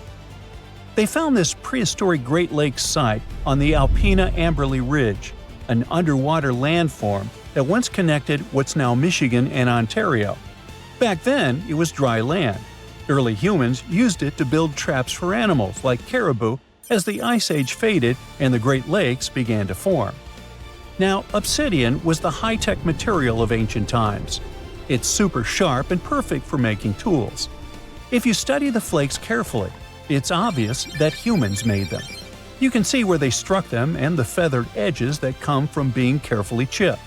That means people were not only crafting tools here, but they also had access to obsidian that came from incredibly far away. It was likely possible through a huge trade network that spanned across the continent. For over 100 years, people have guessed that ancient societies might have existed beneath the Great Lakes, but no one had proof. That's why work on this submerged archaeological site is so important. A team of researchers has been trying to learn more about the 10,000-year-old ruins and the civilization that left them behind for over a decade now. Lake Huron's icy water acted like a time capsule that helped preserve things for thousands of years. So far, researchers have found not only unique stone tools, but also ancient trees with roots still intact and underwater peat bogs that preserved seeds and leaves. It was like an Ice Age version of Pompeii, a scene frozen in time. These discoveries are also helping scientists create new technologies and ways to do underwater archaeology. They've engaged sonars, underwater robots, and divers so far. Now, it's pretty cool that the tools they found on the Alpina Amberley Ridge were way smaller than other tools from the same era found nearby. That might mean a different group of people lived here, and they had their own unique way of life. Even the peat bogs they found, which are about 9,500 years old, hold secrets. They're full of pine needles, seeds, and leaves that could reveal what the environment was like back then. Usually stuff like this breaks down quickly on land, but the cold freshwater preserved it. The Michigan team is working with scientists in Cambridge, England, to extract DNA from the remains. If it works, it could finally confirm what animals lived there, and maybe even more. There are still years of discovery on this prehistoric Great Lakes site ahead. Another famous submerged archaeological site is the lost city of Pavlo-Petri. Archaeologists think it is the oldest sunken city in the world they've found and made official so far. Pavlo-Petri is around 5,000 years old. That means it existed even before the legendary Greek heroes in Homer's stories. Scientists first spotted it way back in 1904, and then mostly forgot about it until 1967, when Nicholas Fleming rediscovered it.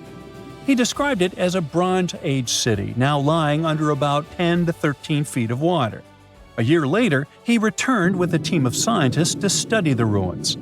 Over 6 weeks, using just hand tapes and a basic grid, they managed to map out the city. They found that it covered almost 1,000 feet by 500 feet and had at least 15 buildings, courtyards, 5 streets, 2 tombs, and around 37 small stone graves.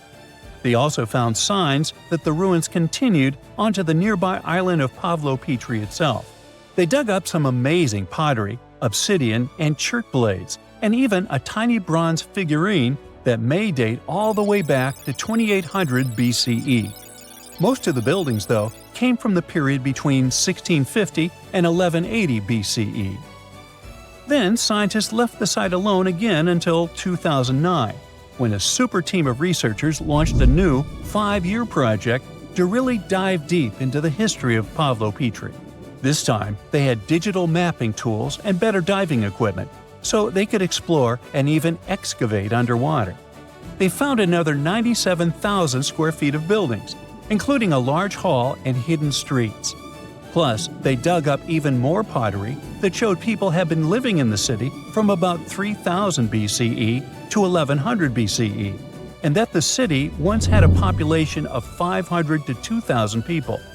No one knows for sure how the city ended up underwater, but many scientists think it was because of an earthquake, maybe around 1000 BCE, or even as late as 375 CE. Because it's the oldest underwater city ever found, some people even believe Pavlo-Petri might have inspired the legend of Atlantis. Another contestant for the Atlantis title lies near Japan. Back in 1986, a local diver was exploring the waters near the Ryukyu Islands when he found a giant structure made of perfectly shaped steps and sharp edges. It was 82 feet underwater. Today, the Yonaguni Monument is one of the most mysterious underwater sites on the planet. The structure is nearly half a football field in size. It looks like a massive stone pyramid with layers of platforms and steps stacked one on top of another. No one really knows where it came from or who built it. Some experts think the monument might be more than 10,000 years old, which would make it older than the Egyptian pyramids. One theory is that it could be the last remains of a lost civilization called Mu, a mythical Pacific society kind of like Atlantis. Others believe an ancient culture that lived in Japan as early as 12,000 BCE might have built it. But many scientists and geologists are skeptical about this possible underwater ancient civilization, even though Yonaguni has narrow passageways, arched openings, and right angles that almost look like city blocks.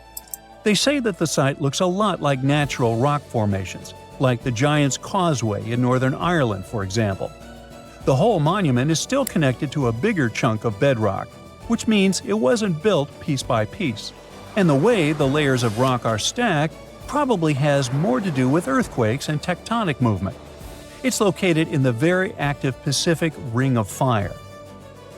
One marine geologist kept going back down there, and every time he found something new.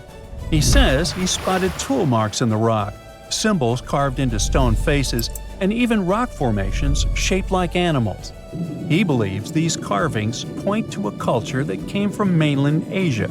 He said he had identified 10 different structures off Yonaguni, including a ruined castle, a triumphal arch, 5 temples, and even a huge museum. These buildings seem to be connected by roads and channels, and some parts are surrounded by what could be giant stone walls. The explorer believes the city is at least 5,000 years old, based on stalactites found in underwater caves nearby, which would have only formed after the caves flooded. His supporters say they have never seen an earthquake create shapes like this, above or below water. But skeptics blame it all on erosion and insist that whirling underwater currents and sea creatures left holes in the rock. Now, if you want to form your own opinion about it, the spot is open for visitors, and it's definitely a super fun diving experience. The lost city of Atlantis may have actually been found. No, really. 2 researchers were working in the waters off the coast of Cuba when they discovered the ruins of what looked like an ancient submerged city. That happened about 20 years ago, and yet no one really talks about it today. It's like the authorities just took the research, locked it away in some top-secret room, and decided no one else should know about it. But why? Well, I'm going to tell you. Back in 2001, Paulina Zalitsky, a marine engineer, and her husband, Paul Weinswig, were hired to explore the waters off Cuba's western coast. They had 2 main objectives: to search for old shipwrecks, possibly hiding treasures like gold and jewels, and to locate valuable oil and natural gas deposits deep underwater. They were using a sonar. Basically, this equipment is like a sound-based radar. It sends out sound waves underwater, and when those waves hit something, like a sunken ship, they bounce back. The system can figure out where and how far the object is just by listening to the echo. So, the couple was scanning the seafloor with this equipment more than 2,000 feet below the surface. And then, out of nowhere, they found something way more interesting than gold or oil. They found stones. Not just any stones. I'm talking huge, perfectly arranged stones. Kind of like a mini version of the pyramid at Chichen Itza. Or even better, like a bunch of tiny submerged Chichen Itzas. Yep, they saw that. Or at least, they think they did. The thing is, sonar doesn't work like a camera. It definitely doesn't record video or take actual pictures underwater.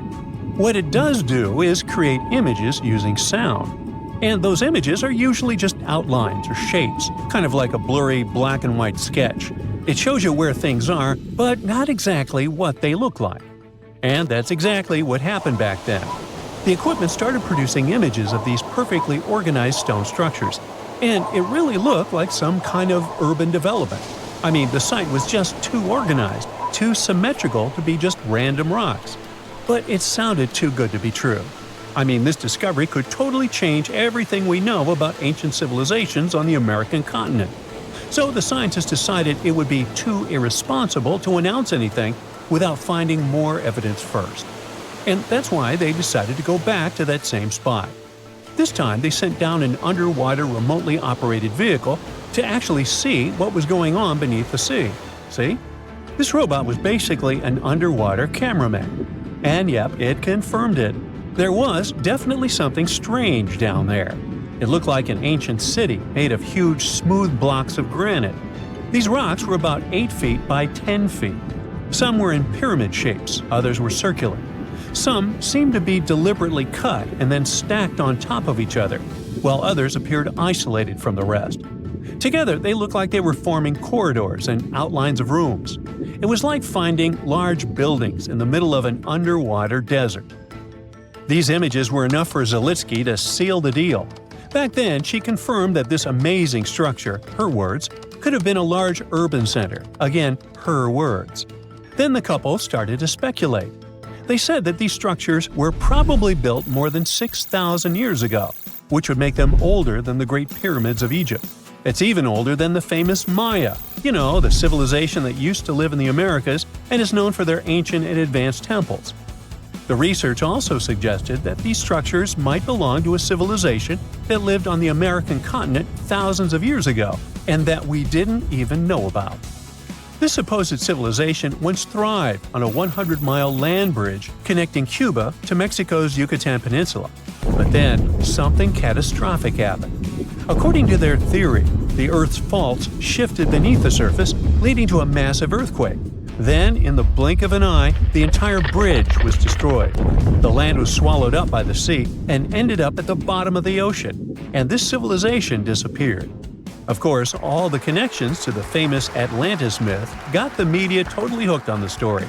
News websites ran headlines like "Lost City of the Caribbean Found" and "Atlantis Found in Cuba." So, could that really be Atlantis? I mean, did they finally find the remains of this supposedly super advanced and lost civilization?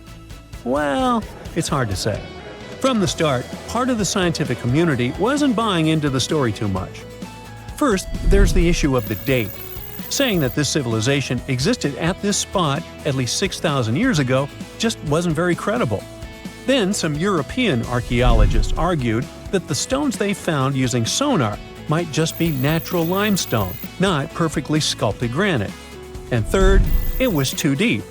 Even with the whole theory of earth faults opening up and swallowing everything, it's still hard to explain how an entire city ended up so deep in the ocean. For comparison, there is Heraklion, a real ancient Egyptian port city that got submerged. Today, it is only about 19 feet underwater. But this so-called Atlantis city is at depths between 2,000 and 2,460 feet. See how that's totally different, right? People think it would have taken around 50,000 years for such stone structures to sink to the depth where they are said to be found. And according to experts, none of the known civilizations from that long ago had the ability to build such structures. But for Zalitsky, yes, it was possible. She still believed in the fault theory to explain how this land ended up at the bottom of the ocean so fast. Big movements of the Earth's tectonic plates are usually followed by things like volcanoes and earthquakes. So, according to her, it's a powerful event, and the island sinking could have happened really quickly. This earthquake theory could also explain why some of the megaliths on the seafloor look organized while others don't. But to really prove any of this, they needed a specially designed robot to go down there again and take samples of the rocks and sediment. That way, they could figure out how old the rocks were and maybe even find signs of human life, like carvings, sculptures, or artifacts. The problem is, drilling into those structures isn't easy. They look like granite, and drilling granite that deep underwater is seriously tough. And more than anything, they needed money to do it, a lot of it. So maybe they just never got the funding. Because even with all that initial hype, no further explorations or studies were ever reported. And that lack of follow-up sparked a lot of speculation. Some people even wondered if the story got shut down on purpose, like maybe the authorities wanted to keep something top secret. As if this underwater city was built by some kind of higher extraterrestrial being, and they just don't want us to find out. But truth be told, the strongest argument for saying, yeah, that is definitely a lost city, is that nature supposedly couldn't have built something so symmetrical. Geologists did try to find natural explanations, or at least similar examples from other parts of the world, but they came up short. Still, just because we haven't found a clear natural explanation doesn't mean there isn't one. Nature can create some pretty wild and unexpected stuff, so honestly, that whole too perfect to be natural angle is kind of a weak argument. What most likely happened is that experts just weren't convinced it was actually a sunken city. And that's probably why no one followed up on their work. Over time, the buzz faded, the story disappeared, and the site slipped back into silence. And without more data, the true nature of those underwater formations off Cuba's coast is still a mystery.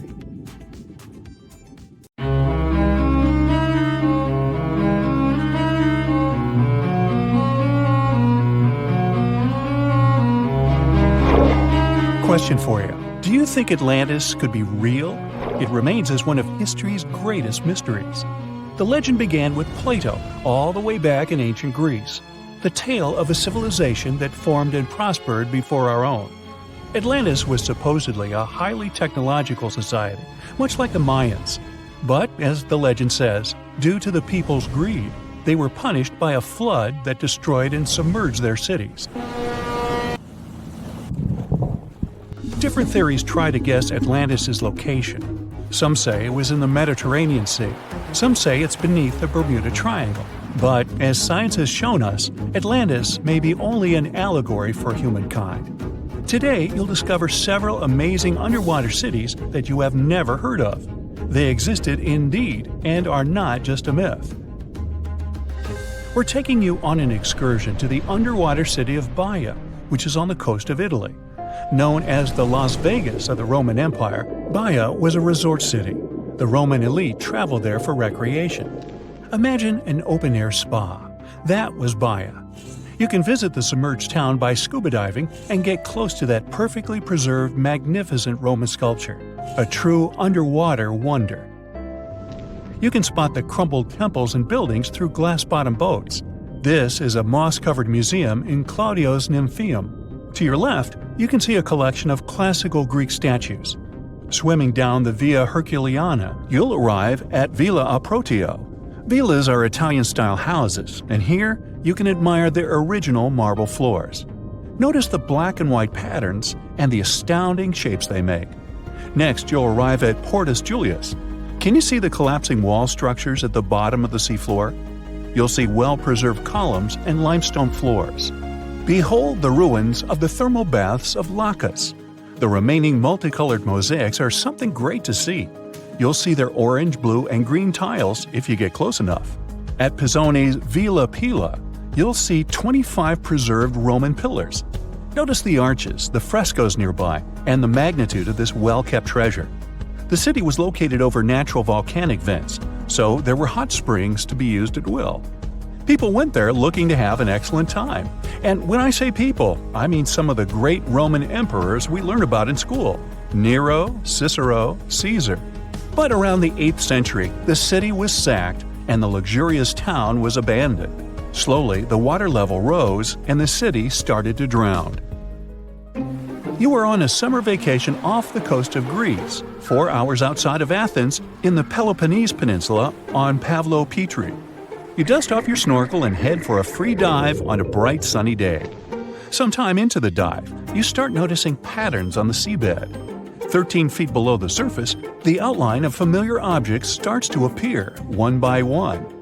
As you continue swimming, what looks like the outline of an entire city emerges before your eyes. You wonder, how could water have taken the whole city? Rocks are perfectly aligned into what appears to be the foundation of a building. Nicholas Fleming, a British oceanographer on vacation in Greece, was the person that discovered Pavlo Petri. He was documenting the seafloor artifacts.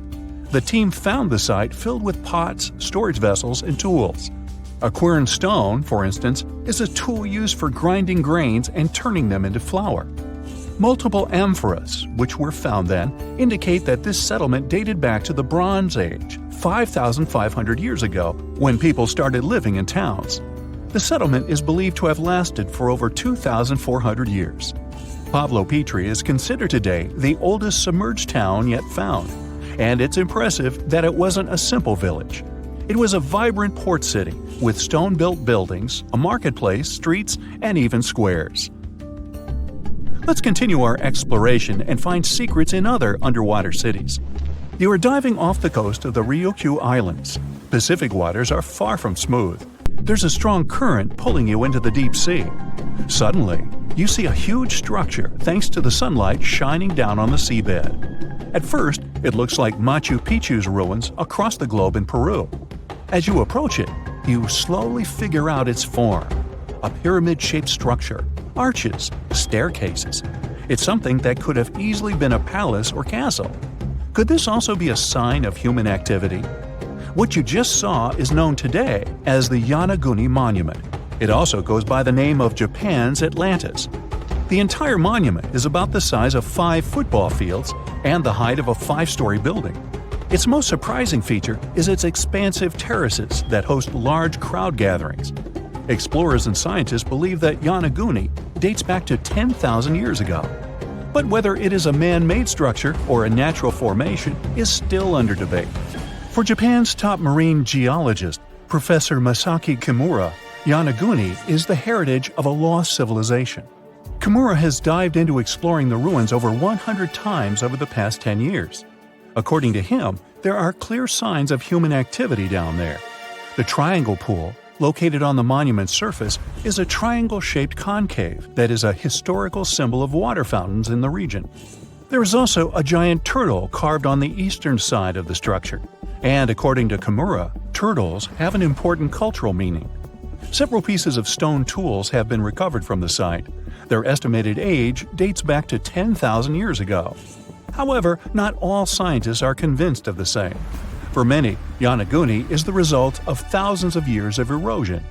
The fact that the monument is composed of one massive rock leads them to believe that it is not human-made. The defined edges and flat surfaces resemble a natural formation occurrence in Northern Ireland, known as Giant's Causeway. A series of interlocking basalt columns look like the ruins of a palace, but they were the result of volcanic activity in the region. Well, stay tuned for more underwater discoveries. The next stop on our voyage is one of today's most famous underwater cities that has turned into an underwater archaeological park. The city of Port Royal in Jamaica exists today only below the surface. But in 1692, it was one of the wealthiest cities in the Western Hemisphere. Port Royal was the center of the British Empire at the time, and an important trade city that attracted people from all over. It was also home to real-life pirates of the Caribbean. On the morning of June 7, 1692, the people of Port Royal met a different fate than they probably expected. The bars and restaurants beaming with life woke up shaking. People were taken out of bed with the power of a massive earthquake, estimated today at 7.5 on the Richter scale. One survivor says he saw the earth opening up and swallowing the town whole. What he said could be true, as the city was mainly built over sand. The ground sucked buildings, roads, and everyone above. Geysers erupted, and finally, waves as big as 10-story-high buildings hit the city. About 33 acres of the city disappeared underwater, and amazingly, most of its 17th century remains lie in good condition under 40 feet of water. In the ruins, archaeologists have found taverns, storage rooms, kitchens, and recreational buildings used for diverse purposes. You can see a grand lion statue, a submerged bridge, and many picturesque arches. Now, do you fancy a trip to India? Just outside its coast lies another sunken marvel. A site known as the Lost City of Cambay is located on the Gulf of a similar name. It remained hidden until 2001, when the National Institute of Ocean Technology did a routine water assessment. With sonar technology, which sends a wave of sound to the bottom of the sea, they found something far beneath the surface. Images showed well-defined geometric shapes spread along a 5-mile stretch. The remains found dated to more than 9,500 years ago, meaning that this civilization was lost at around the end of the Ice Age. Debris recovered from the site included construction material, pottery, beads, sculptures, and even bones. Scientists argue whether these artifacts are indeed from the site, but if they truly are, then the lost city of Cambay would be the oldest civilization in the world. So, you're walking along a wide street of a huge megacity and feel as if you've suddenly been transported into a post-apocalyptic movie. Everything around is eerily quiet. The high-rise buildings surrounding you look new but deserted. There are no cars and no people. Has doomsday taken them all? Those might be your thoughts if you visited Ordos Kambashi, a new city in China's Inner Mongolia, a few years ago. The place rose in a desert rapidly in less than a decade. It has wonderful architecture, lots of public spaces, and rows upon rows of fresh new houses. But the place didn't get famous because of it all. Instead, the city became known for something it didn't have: people. The media started calling it a ghost town. They claimed it was empty, with no businesses or life. Well, I've got so many questions here, and the main one is, Why didn't people want to live there? Now there's a curious twist to this story. The thing is, news stories, which describe Ordos Kembashi as a ghost town and generally a failure, began in 2009. Some reporters visited the place and figured out that not so many people lived there. At that time, the city indeed looked like a megalopolis after a terrible disaster. But the problem was, the reporters didn't ask local officials why the city was so empty, and they missed a key point. By that time, the city had only been under construction for 6 years. It hadn't even been finished yet. True, there weren't many people living there when they called the place a ghost city, but the reporters didn't know the full story and exaggerated the facts to impress readers. You want to know the real story? Ordos wasn't a ghost town built for nobody. It was just a city still in the making. The city's original plan was to build a comfortable place for 1 million people by 2023. But some unpleasant changes in the coal market occurred. Sadly, it was Ordos's main source of income, so the plan was scaled down to about 300,000 people. In its first 5 years, Ordos Kembashi got a whole downtown with offices, a world-class museum, and an opera house. It even had a cool library. It was shaped like books standing on a shelf. But even though the place already looked like a city, in reality, it was still under construction. It wasn't a ghost town. It was more like a construction site. Early on, nobody lived in Ordos Kembashi full-time since there weren't enough schools, hospitals, and shops. People went there to work and then returned to their hometowns at the end of the day. It took a few more years to build these facilities, so no wonder that, at first, the population of the city was small. Ordos isn't a true ghost town these days, just as our next destination. We're traveling all the way to Africa to a massive new residential area, Nova Cidade de Colomba. You can find it 18 miles away from Angola's capital, Luanda. The city has 750 apartment buildings, more than a dozen schools, and over 100 retail spaces. The project cost $3.5 billion, more than I make in a year, and was supposed to house up to 500,000 people. They used to show Colomba in glossy promotional videos. In those mini-movies, happy families lived far from the crowded, chaotic districts of Luanda. But there was a catch. The people in the videos were not real residents, they were actors. Because nearly a year after the first 2,800 apartments had gone on sale, only 220 were sold. If you had come to visit Colomba in the first years of its existence, it would have been eerily quiet.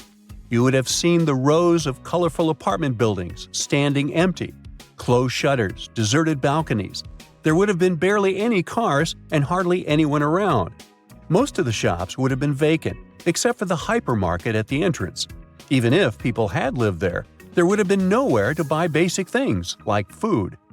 There's no mystery here. Apartments in Colombo were priced between $120,000 and $200,000, and that was way far beyond the reach of most Angolans. 2/3 of them live on less than $2 a day. It was also incredibly difficult to get a bank loan. Even with new laws designed to help people get mortgages, many Angolans couldn't afford the down payments, even those with decent-paying jobs. Luckily, sometime later, prices of the smallest units were reduced from $125,000 to $70,000. As a result, the population increased to 80,000 residents by July 2015. In 2019, the population was already 129,000. As for 2024, Colomba has become a desired destination for middle-class Angolans. Meanwhile, it's time to visit the next place on our list of post-apocalyptic megacities. Imagine walking down cobblestone streets with lines of charming old-style homes on each side. You pass Edwardian houses and Victorian terraces. Oh look, a fish and chip shop over there, and iconic red phone boxes. It looks like a scene straight out of England. But here's the twist. You're only 40 minutes away from downtown Shanghai. Huh? The thing is, Shanghai tried to give its residents a taste of the world. And back in 2001, they started an ambitious project called One City, 9 Towns. The idea was to relieve terrible overcrowding in the city by building 9 suburban communities. Each of them was designed to look like a different Western country. One of those is Thames Town, a little slice of England. Over $330 million was spent creating this mini England from scratch. They even imported actual lampposts from the UK and built a replica of a famous Gothic church from Bristol. But it wasn't just about England. Other towns were inspired by Germany, Spain, the Netherlands, and even Canada. So, what happened? Well, the houses in Thamestown sold fast, but most of the middle-class people they were meant for couldn't afford them. Instead, wealthy buyers swooped in, getting them as investments or second homes. And now Thamestown and most of the other 9 towns remain empty. The area has turned into a ghost town, with beautiful houses and shops, but no one to live there. Our next destination isn't too far away. Welcome to one of the strangest capital cities in the world, Naypyidaw. Now, imagine a city built from scratch right in the middle of rice paddies and sugarcane fields.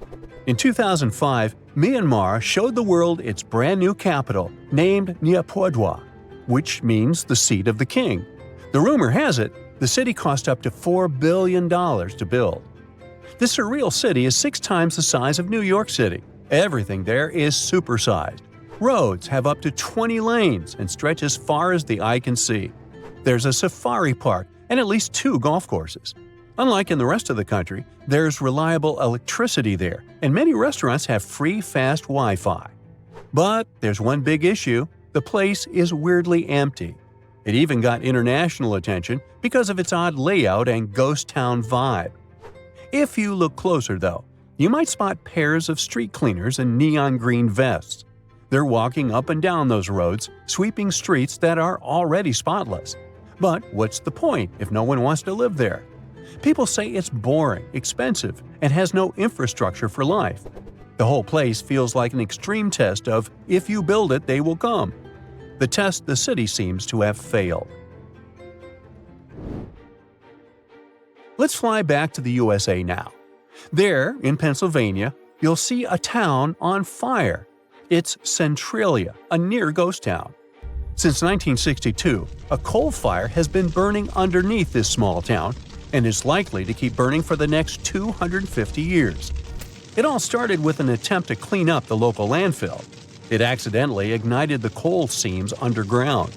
Over the years, people abandoned their homes as the fire created dangerous sinkholes and filled the air with poisonous gas, such as carbon monoxide.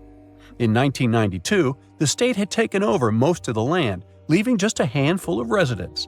They agreed to give up their property when they passed away. Centralia was doomed, and the fire is still burning beneath its empty streets. So, tell me, which of the ghost cities would you like to visit? Tell us in the comments.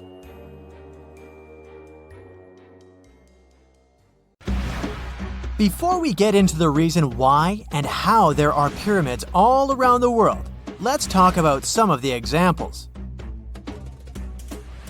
I'll start with the Pyramid of the Sun in Mexico. These folks really knew how to build a city. Their well-planned urban center spanned over 7 square miles and boasted several pyramids. But the Pyramid of the Sun is the most impressive. This giant pyramid was built way back in 100 CE and is one of the biggest structures of its kind in the whole Western Hemisphere. It's so big that it's 216 feet high above the ground. If you ever find yourself in this ancient city, you won't be able to miss the Pyramid of the Sun. It's right there on the east side of the Avenue of the Dead, the city's main north-south street. To build this incredible pyramid, around 1 million cubic yards of material were used, including a special kind of red volcanic rock called hued tezontle. Impressive, huh? We don't know too much about the people who built the Pyramid of the Sun or its purpose. But archaeologists believe there was once a temple on top of it. When explorers went below the pyramid in the 1970s, they found a bunch of cool tunnels and chambers. In 2011, they even found a secret stash of clay pots, obsidian pieces, animal bones, human figurines, and a mask. Who knows what other secrets the pyramid is hiding? If you decide to see this one, you must climb the pyramid using the 248 uneven steps on the west side. Watch your step. Sudan got some pyramids too.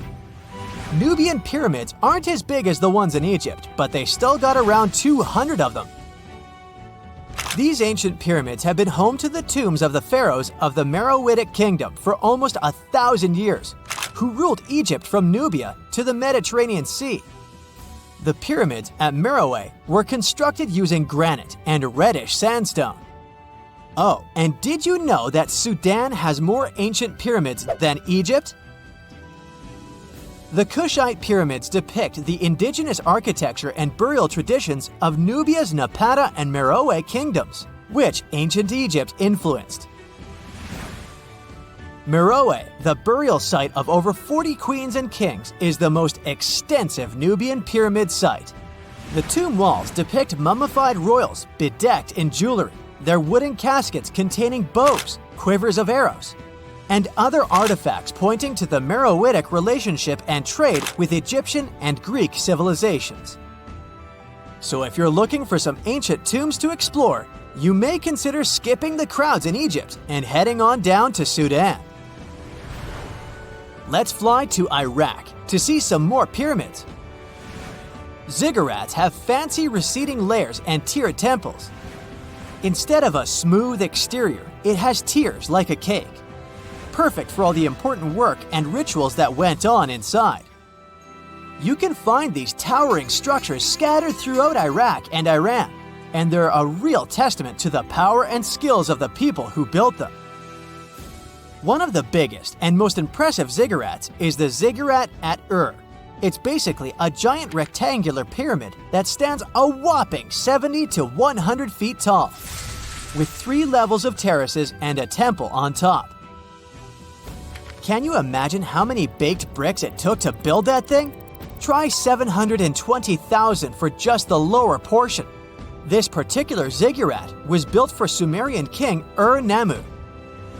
Similar to other ones, this pyramid has been around for thousands of years, so it got a little rough around the edges.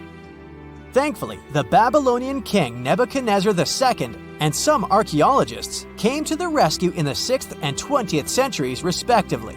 And now, you can find this near Talil Air Base.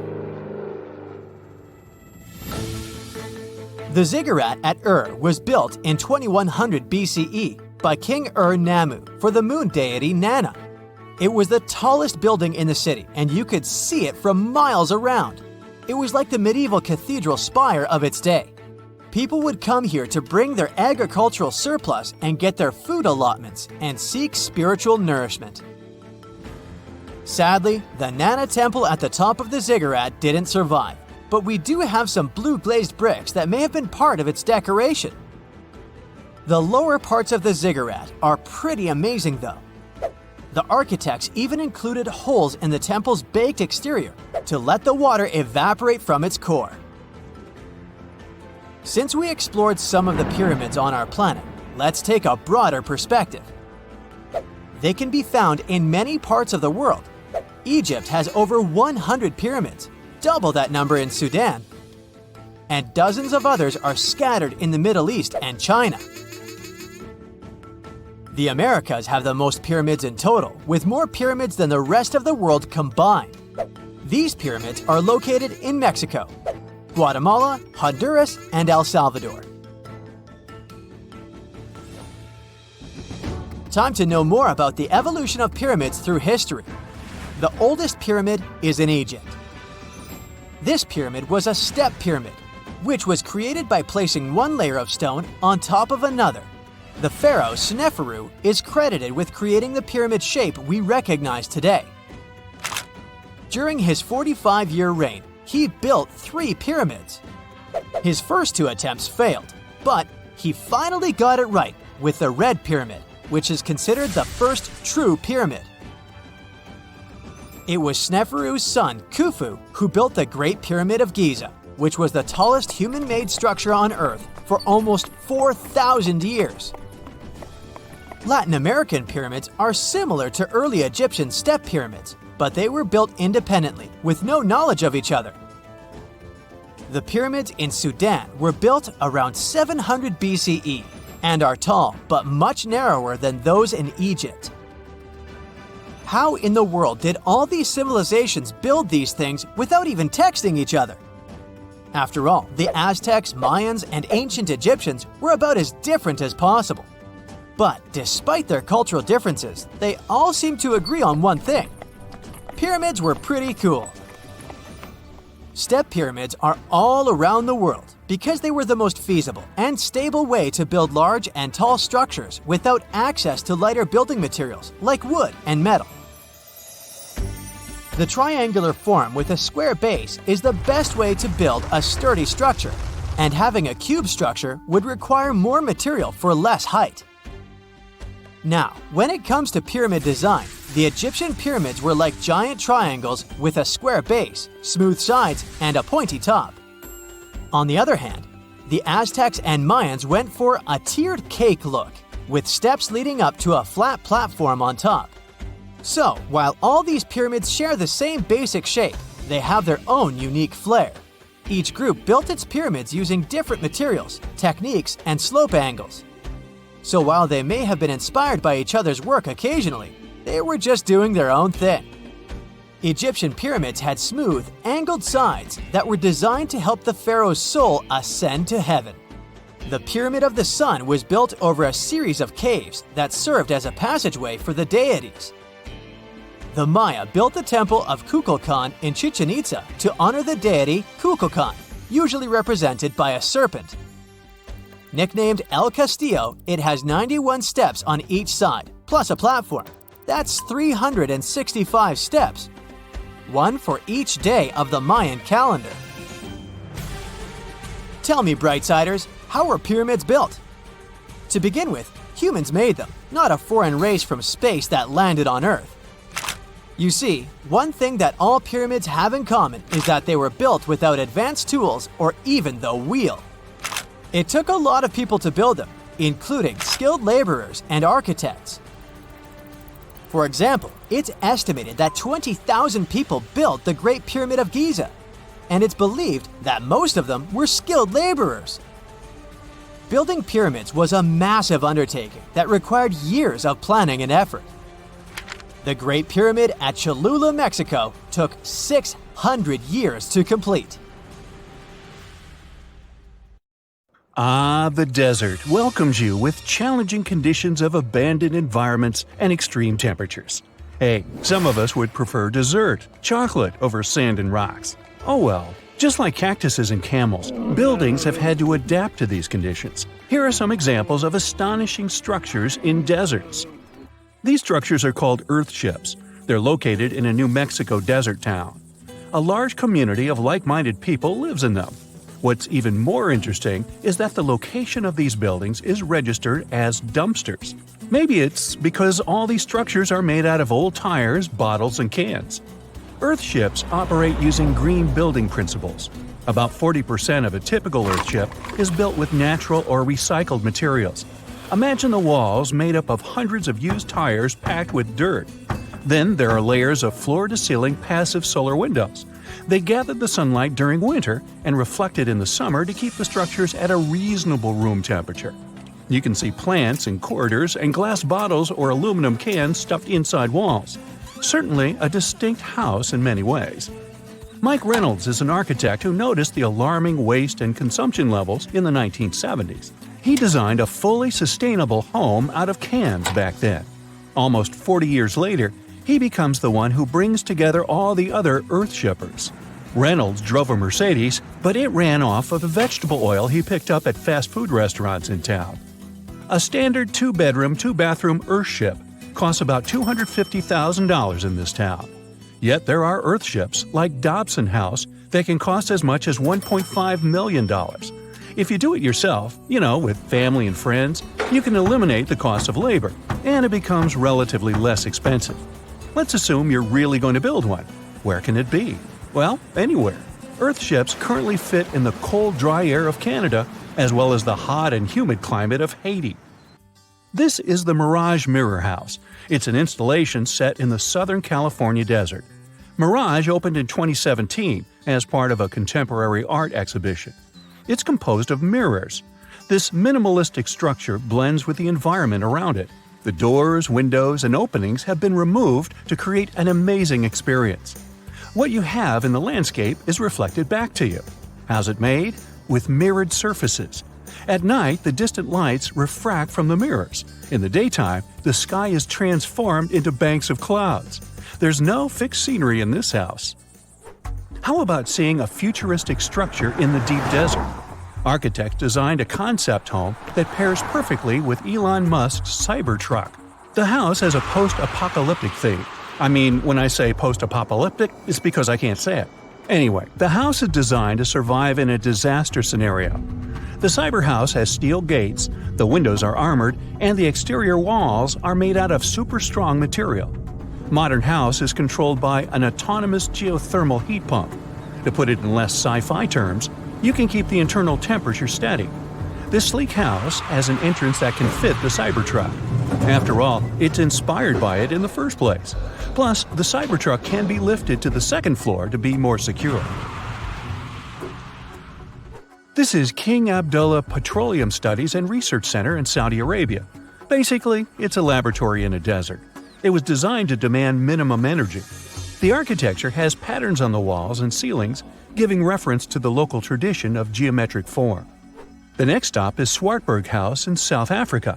This one is located near the Swartberg Mountains, but don't get too excited. It's on the edge of the Great Karoo Desert. It's a 4-bedroom apartment. It has a special temperature regulating system. The system works like a shield from the heat in the summer and as a sun trap in the winter. You're looking at the Grand Mosque of Djenné in Mali. This mosque is 52 feet tall. This is impressive because it's made of only sticks and a special mix of mud and other natural elements found in the desert. Petra is an ancient city hidden in the Jordan Desert. The structures are carved directly into red, white, and pink-colored sandstone cliff faces. It's located among the canyons and mountains near the desert. The place was a trade center many years ago. You might already see pictures of the impressive facade of the treasury. This structure still holds many mysteries in it. For starters, scientists can't explain how the Nabateans managed to create such a structure thousands of years ago. Did you know that there's another mysterious place in the middle of the desert that has a similar structure to Petra? Median Saleh was like a second capital of the Nabatean kingdom. Yet another secret they left for us to decipher. It has over 100 decorated tombs and more than 1,000 non-monumental graves. Plus, inscriptions and cave drawings are also here, again surrounded by sandstone. This wooden shack was a post office once. The structure is in the Tengger Desert of Mongolia. It's surrounded by nothing. Sand is the only thing that accompanies the lonely structure. The building is only 23 square inches. As you can guess, it didn't get too many visitors. It was abandoned for over 35 years. Its fate changed one day when a woman discovered the building. Mrs. Zhang and her friend came up with an idea. They were going to reach businesses and people who wanted to send letters and postcards from the world's loneliest post office without actually visiting the place. It worked. The post office rarely gets visitors in place, but it's busy online. Over 20,000 letters and postcards were sent from the Desert Post Office in December 2021 alone. The place is about 6 miles off the nearest road. A post truck picks the letters up and hits the road for delivery. Eventually, they are shipped all over the world. A second destination in Saudi Arabia is King Abdulaziz Center for World Culture. The building has an interesting design. It took nearly a decade to build this complex structure. It's a 321-foot-tall tower which stands out with its look. Stone Matters Pavilion is a stone structure in Palestine. The structure spans a surface area of 93 square inches. It has been built entirely out of 300 interlocking stones that mutually support each other. The concave roofs, and yes, they look like giant bowls, are designed that way to collect rainwater. The structure is in Iran. Interestingly, in Iran, the evaporation rate is 3 times faster than the world average, so this bowl-like design comes in very handy. It captures the water in a way that the water can form a single mass as a whole before it evaporates. The outer shell of the roof system collects rainwater, but it also works as an additional shading. It makes air move freely, designed like a cooling mechanism for both roofs. Eco Lodge in Egypt is the next stop. The project is built in a place that overlooks the desert and is constructed using locally available materials like sun-fired bricks and palm wood. The building is an example of traditional architecture. There's a water basin that lets in the air to keep the interior cool. A worthy mention is the CID Interpretation Center in Chile. Chile's Atacama Desert is among the top tourist destinations in the country. To help the tourists, architects designed a visitors center as part of the infrastructure for the wind farm. Here, the cold winter months don't freeze people because the large windows make the most of solar heating. What's even more interesting is that the building is designed to go completely dark at night. Imagine you somehow bumped into the building by accident. Black Desert House is a building respecting the stars. At night, this house goes completely dark. It dissolves into the night, so the stars can appear more prominent. Now, any mysterious desert buildings you know that aren't on this list? Let us know in the comments. Scientists have recently discovered Leonardo da Vinci's hidden passages under a medieval castle in Italy. They followed a newly found 15th century sketch by the creator of the Mona Lisa and found one of the unexplored architectural wonders from the age of the Renaissance. Construction of the Sforza Castle started back in 1358, but it was destroyed about a century later during a local crisis. Then, in 1450, Francesco Sforza, the Duke of Milan, decided to rebuild it on the old ruins. After he passed away, his son Ludovico took over and kept improving the castle. He brought in some of the best artists of the time, including Leonardo da Vinci, to decorate its walls. We can still see Leonardo's frescoes today in the Room of Wooden Boards. While he was working at the castle, da Vinci also recorded some historical underground passages hidden beneath the outer wall. The drawing, dated between 1487 and 1490, was found at the Institut de France in Paris. The sketch is highly precise, and it proves that Leonardo was really interested in fortification design and was great at documenting existing structures. Historical records show that Ludovico ordered the building of an underground passageway that led straight to a basilica, where his wife was buried. Ludovico married Beatrice in 1491, and they had a happy but tragically short marriage, as Beatrice passed away while giving birth in 1497. The Duke locked himself away for weeks, grew a beard, and wore only black clothes while he was mourning his beloved wife. The secret tunnel may have stretched over a half a mile and would let Ludovico visit her grave in private. It could have served as an escape route if the castle was ever under siege. The existence of the tunnels remained one of the mysteries of the Renaissance for years, as no one knew for sure they were there. But now, scientists finally uncovered the secret history. They used a combination of ground-penetrating radar and laser scanning to build up an accurate 3D model of all the structures under the castle. They found the tunnels da Vinci alluded to in his drawings, and it looks like they may have only been a small part of a whole system of historical underground passages. The goal is to create a complete digital twin of the castle that will not only show all the preserved constructions, but also the ancient ones that are no longer visible. They also plan to add augmented reality to the virtual paths to let visitors discover Leonardo da Vinci's hidden passages. Now, we don't know if the genius actually took part in constructing the hidden passages that scientists recently discovered, but we do know about some other Leonardo da Vinci inventions. He created the first satellite-like map in 1502, long before photography or satellites were even a concept. A famous figure in Italy, Cesare Borgia, invited Leonardo to a small town called Imola, near Bologna, to create a highly detailed map for him. Back then, maps were not very precise, as no one had figured out how to show exact distances on a smaller scale. Instead, people spent a lot of time decorating them with dragons, roses, fancy castles, mountain ranges, flowers, and other artistic details. These maps look more like beautiful paintings meant to be displayed, rather than practical tools for navigation. But Cesare Borgia wanted something truly functional, and Leonardo managed to create something revolutionary in the field of cartography. If you compare satellite images of Imola today with Leonardo's map, the similarities are striking. He captured every alley, curve of the streets, roadways, and even the exact sizes of the buildings. And he did it all by hand. using just a pencil, ruler, compass, and several of his own clever inventions. To gather all the necessary data, the genius walked through the streets for weeks using a large wheel that spun as he moved, recording the distance with a cable.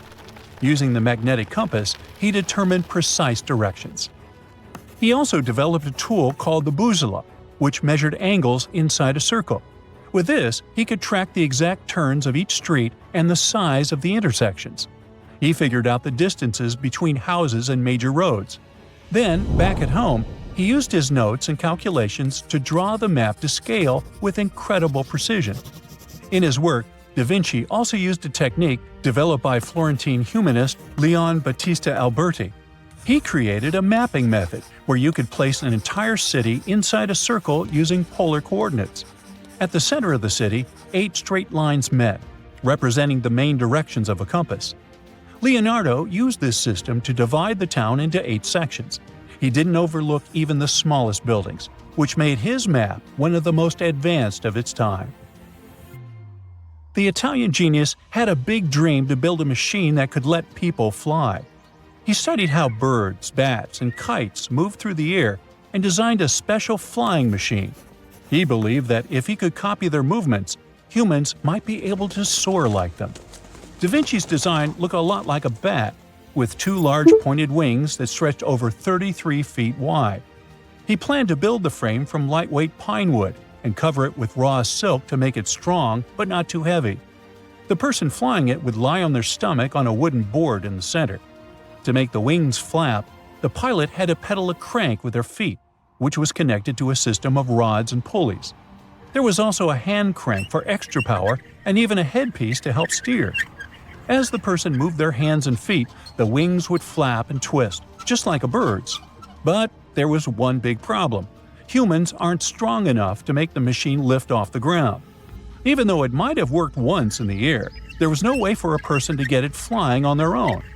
Leonardo probably realized this, but his amazing idea still inspired flying machines that came centuries later. Da Vinci was way ahead of his time with many of his inventions, but his idea for a humanoid robot was especially futuristic. He was working under the patronage of the Sforza family, the one that had those ancient tunnels of Italy built. The genius designed a mechanical knight that could move its arms, turn its neck, and even open and close its mouth. Da Vinci had good knowledge of anatomy and the mechanics of body movements that helped him. His unusual creation used an external system of cables. A hand crank set it in motion, and there was also an internal gear-driven mechanism. About 450 years later, Da Vinci's detailed sketches of the robotic knight were rediscovered in the 1950s. Several researchers tried to recreate the robot from those sketches. In 2002, a roboticist who developed systems for NASA and Lockheed Martin took inspiration from the old notes and built a functioning model of Da Vinci's robotic knight. Another design Leonardo created for Duke Sforza was a special kind of bridge that could be taken apart and carried easily. It was made for defense forces who needed to cross rivers or moats while traveling. This bridge would swing across the water and land on the other side. It had wheels and used a rope and pulley system, so it could be set up quickly and packed away just as fast. To keep it steady, it even had a special weight to help balance it. Leonardo wrote in his notes that the bridge was light yet strong, and he designed several bridges like this for the Duke. One of his other designs was a bridge that could be built very quickly, and the defense forces would move across multiple rivers. As scientists continue to study Leonardo da Vinci's hidden passages, they reveal new chapters in human history. Who knows what other unexplored architectural structures they will find? That's it for today. So hey, if you pacified your curiosity, then give the video a like and share it with your friends. Or if you want more, just click on these videos and stay on the bright side.